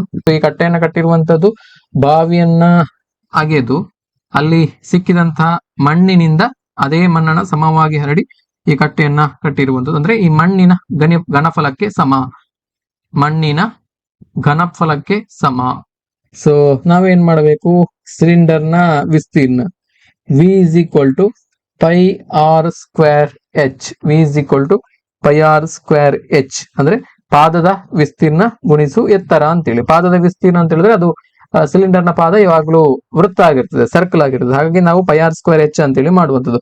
ಪಾದದ ವಿಸ್ತೀರ್ಣ ಗುಣಿಸು ಎತ್ತರ ಅಂತೇಳಿ ಮಾಡ್ತೇವೆ. ಸೊ ಇಲ್ಲಿ ನಮಗೆ ಪಾದದ ವಿಸ್ತೀರ್ಣ ಸಿಕ್ಕಿದೆ. ಇದು ಪಾದದ ಕತ್ತೆಯ ತಳದ ವಿಸ್ತೀರ್ಣ ಅಂತ ಹೇಳಿದ್ರೆ ಅದು ಪಾದದ ವಿಸ್ತೀರ್ಣ. ಪಾದದ ವಿಸ್ತೀರ್ಣ 28 ಪೈ ಸೆಂಟಿಮೀಟರ್ ಸ್ಕ್ವೇರ್ ಇದು ಸಿಕ್ಕಿದೆ. ಸೊ ಆಗ v is equal to pi r square h ಅಂದ್ರೆ ಪಾದದ ವಿಸ್ತೀರ್ಣ ಗುಣಿಸು ಎತ್ತರ ಅಂತೇಳಿ. ತಳದ ವಿಸ್ತೀರ್ಣ, ಸೊ ಇಲ್ಲಿ ಕಟ್ಟೆಯ ತಳದ ವಿಸ್ತೀರ್ಣ ನಮಗೆ ಸಿಕ್ತು, ಅದು 28 ಪೈ ಸೆಂಟಿಮೀಟರ್ ಸ್ಕ್ವೇರ್ ಇಂಟು ಎತ್ತರ. ಸೊ ಎತ್ತರ ಹೆಚ್ಚಾಗಿರ್ಲಿ ನಮಗೆ ಗೊತ್ತಿಲ್ಲ, ಸಮ ಮಣ್ಣಿನ ಘನಫಲ. ಮಣ್ಣಿನ ಘನಫಲವನ್ನ ನಾವು ಫೈಂಡ್ ಔಟ್ ಮಾಡಿದ್ದೇವೆ. ಮಣ್ಣಿನ ಘನಫಲ ಎಷ್ಟು ಅಂತ ಹೇಳಿದ್ರೆ ನಾವು ಸ್ಟಾರ್ಟಿಂಗ್ ಅಲ್ಲಿ ಮಾಡಿದ್ದೇವೆ 31.5 pi centimetre cube. 31.5 pi centimetre cube. So ಇಲ್ಲಿ ಈ ಪೈ ಕ್ಯಾನ್ಸಲ್ ಆಯ್ತು, ಉಳಿದಂತದ್ದು 28 ಎಚ್ ಈಕ್ವಲ್ ಟು 31.5. ನಮಗೆ ಬೇಕಾಗಿರುವಂತದ್ದು height H is equal 31.5 divide by 28 equal to ಇದನ್ನ ಮಾಡಿದಾಗ 1.125 ಮೀಟರ್. ಈ ರೀತಿ ಮಾಡಬೇಕು. ಇಷ್ಟು ಸ್ಟೆಪ್ಸ್ ಅನ್ನು ಎಲ್ಲವನ್ನು ಕೂಡ ಮಾಡಬೇಕು. ನೆಕ್ಸ್ಟ್ ಪ್ರಶ್ನೆಯನ್ನು ನೋಡಿ. ಎ ಬಿ ಸಮ 5 ಸೆಂಟಿಮೀಟರ್, ಬಿ ಸಿ ಸಮ 6 ಸೆಂಟಿಮೀಟರ್, ಸಿ ಡಿ ಸಮ 4.5 ಸೆಂಟಿಮೀಟರ್, ಎ ಡಿ ಸಮ 6 ಸೆಂಟಿಮೀಟರ್ ಮತ್ತು ಎ ಸಿ ಸಮ 6.5 ಸೆಂಟಿಮೀಟರ್ ಇರುವಂತೆ ಎ ಬಿ ಸಿ ಡಿ ಚತುರ್ಭುಜವನ್ನ ರಚಿಸಿ. ಸೊ ಈ ಪ್ರಶ್ನೆಗೆ ಸಂಬಂಧಪಟ್ಟ ಹಾಗೆ ನೀವು 8ನೇ ಕ್ಲಾಸ್ನ ಗಣಿತ ಪಠ್ಯ ಪುಸ್ತಕವನ್ನ ರೆಫರ್ ಮಾಡಿ. ಸೊ ಅದರಲ್ಲಿ ಸ್ಪಷ್ಟವಾಗಿ ಕೊಟ್ಟಿದ್ದಾರೆ ಒಂದು ಚತುರ್ಭುಜವನ್ನ ರಚಿಸುವಂತ ವಿಧಾನ. ಸೊ ನಾನು ಇದು ರಚನಾ ಪ್ರಶ್ನೆ ಆಗಿರೋದ್ರಿಂದ ಸೊ ಇದನ್ನ ನಾನು ರಚನೆಯನ್ನ ಮಾಡಿ ನಿಮಗೆ ಇಲ್ಲಿ ತೋರಿಸುವುದಿಲ್ಲ.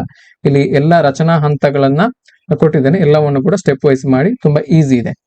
ಇಲ್ಲಿ ಫಸ್ಟ್ ಸ್ಟೆಪ್ ನೋಡಿ, ನೀವು 6.5 ಸೆಂಟಿಮೀಟರ್ ಉದ್ದದ A C ರೇಖಾಖಂಡವನ್ನ ಎಳಿಬೇಕು.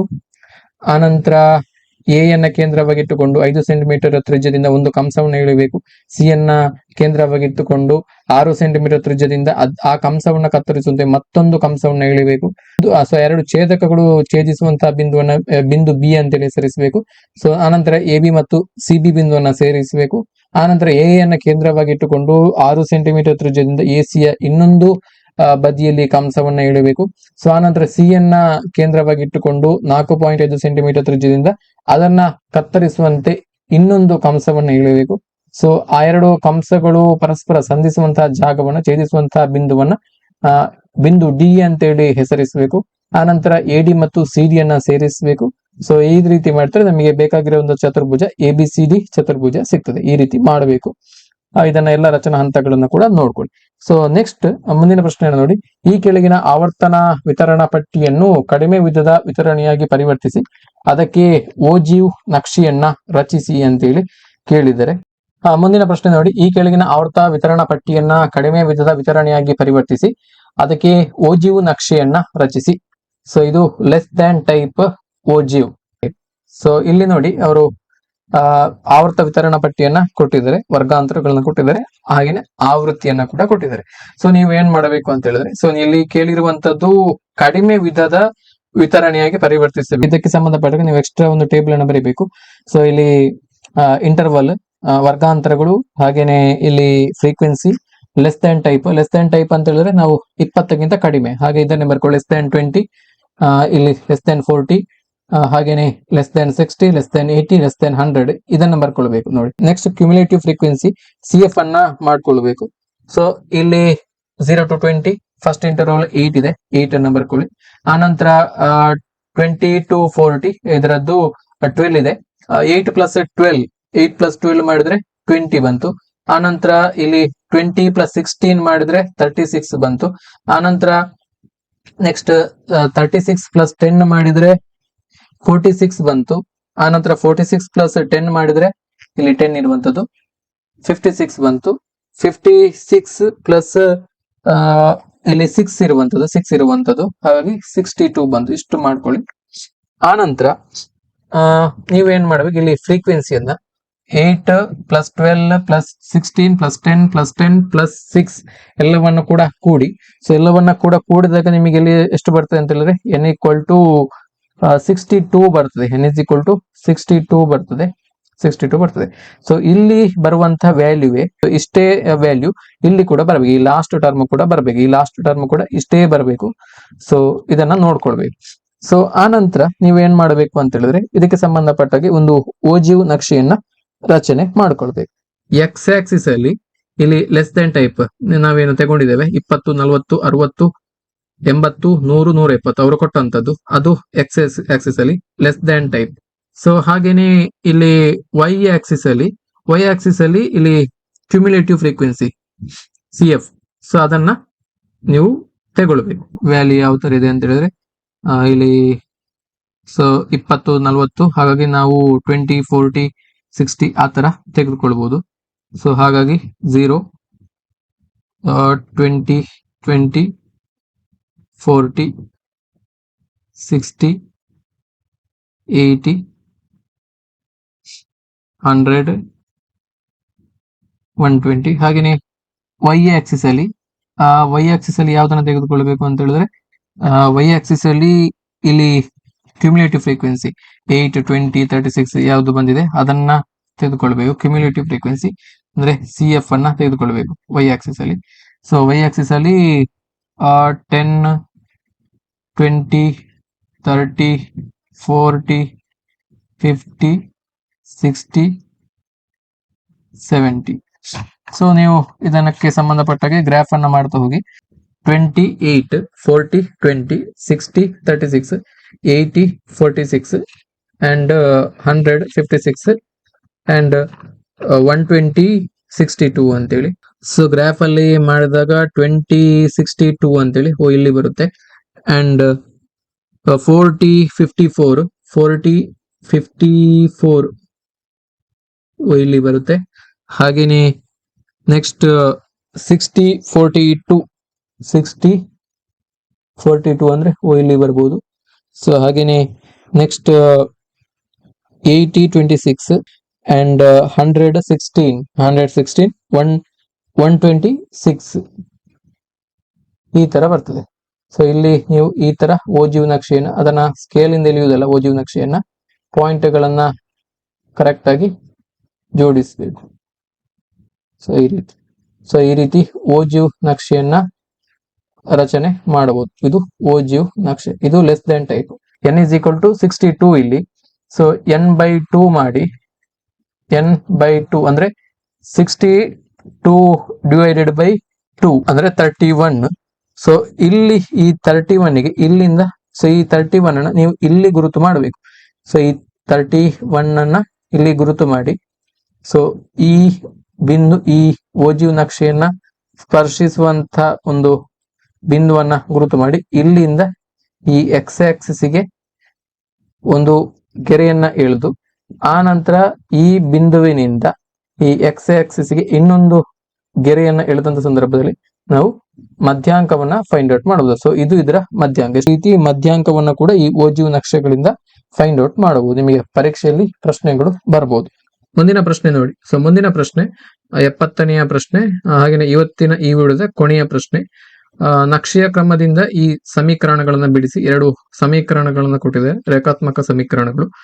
x plus minus Y ಸಮ 0, ಹಾಗೇನೆ 2x ಪ್ಲಸ್ ವೈ ಮೈನಸ್ 7 ಸಮ 0. ಸೊ ಇದಕ್ಕೆ ಸಂಬಂಧಪಟ್ಟಾಗಿ ನಾವು ಏನ್ ಮಾಡಬೇಕು ಅಂತ ಹೇಳಿದ್ರೆ, ಸೊ ಇದನ್ನ ನಾವು y ರೂಪದಲ್ಲಿ ವ್ಯಕ್ತಪಡಿಸಬೇಕು. 0 ಇದನ್ನ y ರೂಪದಲ್ಲಿ ವ್ಯಕ್ತಪಡಿಸಿದಾಗ y ಸಮ 5 ಮೈನಸ್ ಎಕ್ಸ್, y ಸಮ 5 minus x and 2x plus y minus 7 equal to 0. ಇದನ್ನ y ರೂಪದಲ್ಲಿ ನಾವು ವ್ಯಕ್ತಪಡಿಸಿದಾಗ 7 ಮೈನಸ್ 2x ಅಂತ ಆಗುತ್ತೆ. ಸೊ ಸಪರೇಟ್ ಆಗಿ ಎರಡು ಇಕ್ವೇಶನ್ಗೆ y ಸಮ 5 ಮೈನಸ್ ಎಕ್ಸ್ ಅಂಡ್ y ಸಮ 7 ಮೈನಸ್ 2x. ಸೊ ಈ ಎರಡು ಸಮೀಕರಣಗಳಿಗೆ ಸಂಬಂಧಪಟ್ಟಾಗೆ x ಗೆ ಬೇರೆ ಬೇರೆ ಬೆಲೆಯನ್ನ ಕೊಟ್ಟು y ಬೆಲೆಯನ್ನ ನಾವು ಈ ರೀತಿ ಒಂದು ಟೇಬಲ್ ಅನ್ನ ಮಾಡಿಕೊಂಡು y ಬೆಲೆಯನ್ನ ಫೈಂಡ್ ಔಟ್ ಮಾಡಬೇಕು. ಆನಂತರ ಗ್ರಾಫಿಕಲಿ ಈ ಒಂದು ಎಲ್ಲ ಬಿಂದುಗಳನ್ನ ಇಲ್ಲಿ ಗುರುತಿಸಿ ಒಂದು ಲೈನ್ ಅನ್ನ ಇಳಿಬೇಕು. 1 centimetre equal to 1 unit. So ಅದೇ ರೀತಿ ಇಲ್ಲಿ ಕೂಡ ಸೊ ಇಲ್ಲಿ ಕೂಡ ನಾವು ತಗೊಂಡಿರುವುದು ವೈ ಆಕ್ಸಿಸ್ ಅಲ್ಲಿ 1 ಸೆಂಟಿಮೀಟರ್ ಈಕ್ವಲ್ ಟು 1 ಯೂನಿಟ್ ಈ ರೀತಿ ಬರ್ಕೊಳ್ಬೇಕು. ಸೊ ಈ ರೀತಿ ಯೂನಿಟ್ ಅನ್ನು ಸೈಡ್ ಅಲ್ಲಿ ಬರ್ಕೊಳ್ಳಿ. ಸೊ ನೆಕ್ಸ್ಟ್ ನೀವು ಈ ಎರಡು ರೇಖಾತ್ಮಕ ಸಮೀಕರಣಕ್ಕೆ ಸಂಬಂಧಪಟ್ಟ ಸಪರೇಟ್ ಆಗಿ ನೀವು ಇದನ್ನು ಪಾಯಿಂಟ್ಸ್ ಗಳನ್ನ ಗ್ರಾಫ್ ಅಲ್ಲಿ ಗುರುತು ಮಾಡಬೇಕು. ಸೊ ಈ ರೀತಿ ಎಲ್ಲ ಪಾಯಿಂಟ್ಸ್ ಗಳನ್ನ ಇಟ್ಟುಕೊಂಡು ಒಂದು ಲೈನ್ ಅನ್ನು ಇರಿ. ಸೊ ನೆಕ್ಸ್ಟ್ ಸೆಕೆಂಡ್ ಇಕ್ವೇಶನ್ ಗೆ ಸಂಬಂಧಪಟ್ಟಾಗೆ ಕೂಡ ನೀವು ಗ್ರಾಫಿಕಲ್ ರೆಪ್ರೆಸೆಂಟೇಷನ್ ಮಾಡಬೇಕು. ಎಲ್ಲ ಪಾಯಿಂಟ್ಸ್ ಗಳನ್ನ ಗುರುತು ಮಾಡ್ಕೊಳ್ಳಿ. ಸೊ ಈ ರೀತಿ ನಿಮಗೆ ಸಿಗ್ತದೆ. ಸೊ ಆಲ್ಮೋಸ್ಟ್ ಎಲ್ಲ ಪಾಯಿಂಟ್ಸ್ ಗಳು ಕೂಡ ಸಿಗ್ತದೆ. ನೋಡಿ, ಎರಡು ಲೈನ್ಸ್ ಗಳು, ಒಂದು ಮೊದಲನೆಯ ರೇಖಾತ್ಮಕ ಸಮೀಕರಣಕ್ಕೆ ಸಂಬಂಧಪಟ್ಟಾಗೆ, ಇನ್ನೊಂದು ಸೆಕೆಂಡ್ ಇಕ್ವೇಶನ್ ಗೆ ಸಂಬಂಧಪಟ್ಟಾಗೆ. ಸೊ ಎರಡು ಸಮೀಕರಣಗಳ ನಕ್ಷೆಗಳು ಪರಸ್ಪರ ಛೇದಿಸುವಂತಹ ಬಿಂದುವನ್ನ ನೀವು ಇಲ್ಲಿ ಗುರುತು ಮಾಡಬೇಕು, ಈ ಬಿಂದುವನ್ನ. ಸೊ ಆ ನಂತರ ಇದಕ್ಕೆ ಸಂಬಂಧಪಟ್ಟಾಗೆ ನೀವು ಈ ರೀತಿ ಲೈನ್ ಅನ್ನ ಎಳಿಬೇಕು. ಕೆಳಗಡೆ ಎಕ್ಸ್ ಆಕ್ಸಿಸ್ ಗೆ ಮತ್ತು ವೈ ಆಕ್ಸಿಸ್ ಗೆ ಲೈನ್ ಅನ್ನು ಎಳಿಬೇಕು, ಈ ರೀತಿ ಡಾಟೆಡ್ ಲೈನ್ ಅನ್ನ. ಈ ಪಾಯಿಂಟ್ ಮತ್ತು ಈ ಪಾಯಿಂಟ್, ಸೊ ಅದು ಈ ಸಮೀಕರಣದ ಮೂಲಗಳು ಆಗಿರುತ್ತವೆ. ಎಕ್ಸ್ ಮತ್ತು ವೈ ನ ಬೆಲೆ ಆಗಿರುತ್ತವೆ. ನೋಡಿ, ಇಲ್ಲಿ ಎಕ್ಸ್ ಆಕ್ಸಿಸ್ ಅಲ್ಲಿ ಎಷ್ಟು ಸಿಕ್ಕಿತು, ಸೊ ಅದು ಎಕ್ಸ್ ನ ಬೆಲೆ. ಹಾಗೇನೆ ವೈ ಆಕ್ಸಿಸ್ ಅಲ್ಲಿ ಎಷ್ಟು ಸಿಕ್ಕಿತು, ಅದು ವೈ ನ ಬೆಲೆ. ಇದು ಮತ್ತು ಇದು y, x and y coordinate. ಈ ರೀತಿ ನಕ್ಷೆಯ ವಿಧಾನದಿಂದ ಯಾವುದೇ ರೇಖಾತ್ಮಕ ಸಮೀಕರಣಗಳನ್ನ ಬಿಡಿಸಬಹುದು. ಇಷ್ಟು ಸ್ಟೆಪ್ ನೀವು ಮಾಡಬೇಕು. ಸೊ ಫೈನಲ್ ಆಗಿ ಎಕ್ಸ್ ಮತ್ತು ವೈ ನ ಬೆಲೆಯನ್ನ ಕೂಡ ಬರಿಬೇಕು. ಸೊ ಇಷ್ಟು ಮಾಡಿದ್ರೆ ನಿಮಗೆ ಫುಲ್ ಮಾರ್ಕ್ಸ್ ಸಿಗುತ್ತೆ. ಸೊ ಇವಿಷ್ಟು 2022ರಲ್ಲಿ ನಡೆದಂತಹ GPSTR ನೇಮಕಾತಿ ಪರೀಕ್ಷೆಯ ಪತ್ರಿಕೆ 2ರ ಗಣಿತ ವಿಷಯಕ್ಕೆ ಸಂಬಂಧಪಟ್ಟಾಗೆ ನಾನು 3 ಮಾರ್ಕ್ಸ್ ಕ್ವಶನ್ ಅನ್ನು, ಡಿಸ್ಕ್ರಿಪ್ಟಿವ್ ಕ್ವಶನ್ಸ್ ಗಳನ್ನ ನಿಮಗೆ ಅರ್ಥ ಆಗುವಂತ ರೀತಿಯಲ್ಲಿ ಸರಳವಾಗಿ ಸಾಲ್ವ್ ಮಾಡಿದ್ದೇನೆ ಅಂದ್ಕೊಳ್ತೇನೆ. ಸೊ ಇದಕ್ಕೆ ಸಂಬಂಧಪಟ್ಟಾಗೆ ನಿಮಗೆ ಏನೇ ಡೌಟ್ಸ್ ಗಳಿದ್ರು ಕೂಡ ನಮ್ಮ ವಿಡಿಯೋದ ಕಮೆಂಟ್ ಸೆಕ್ಷನ್ ಅಲ್ಲಿ ಕಮೆಂಟ್ ಅನ್ನು ಮಾಡಬಹುದು. ಸೊ ಮುಂದಿನ ಪಾರ್ಟ್ 5 ವಿಡಿಯೋದಲ್ಲಿ ನಾನು ವಿಜ್ಞಾನ ವಿಷಯಕ್ಕೆ ಸಂಬಂಧಪಟ್ಟಂತ 3 ಅಂಕಗಳ ಪ್ರಶ್ನೆಗಳನ್ನ ಸಾಲ್ವ್ ಮಾಡುತ್ತೇನೆ. ಸೊ ಆನಂತರ 4 ಅಂಕಗಳ ಪ್ರಶ್ನೆಗಳನ್ನು ಕೂಡ ಎಲ್ಲವನ್ನು ಕೂಡ ಸಾಲ್ವ್ ಮಾಡ್ತೇನೆ. ಸೊ ಇನ್ನು 2 ಪಾರ್ಟ್ ಗಳಲ್ಲಿ ವಿಡಿಯೋಗಳು ಬರ್ತವೆ, ಪಾರ್ಟ್ 5 ಮತ್ತು ಪಾರ್ಟ್ 6. ಸೊ ಹಾಗಾಗಿ ನೀವು ಪಾರ್ಟ್ 1 ನಿಂದ ಹಿಡಿದು ಪಾರ್ಟ್ 6 ತನಕ ಎಲ್ಲ ವಿಡಿಯೋವನ್ನು ಕೂಡ ಕರೆಕ್ಟ್ ಆಗಿ ನೋಡಿ. ಏನೇ ಕನ್ಫ್ಯೂಷನ್ಸ್ ಗಳು ಅಥವಾ ಡೌಟ್ಸ್ ಗಳು ಇದ್ರೂ ಕೂಡ ನಮ್ಮ ವಿಡಿಯೋದ ಕಮೆಂಟ್ ಸೆಕ್ಷನ್ ಅಲ್ಲಿ ನೀವು ಕಮೆಂಟ್ ಅನ್ನ ಮಾಡಬಹುದು. Thank you. ನಮಸ್ತೆ.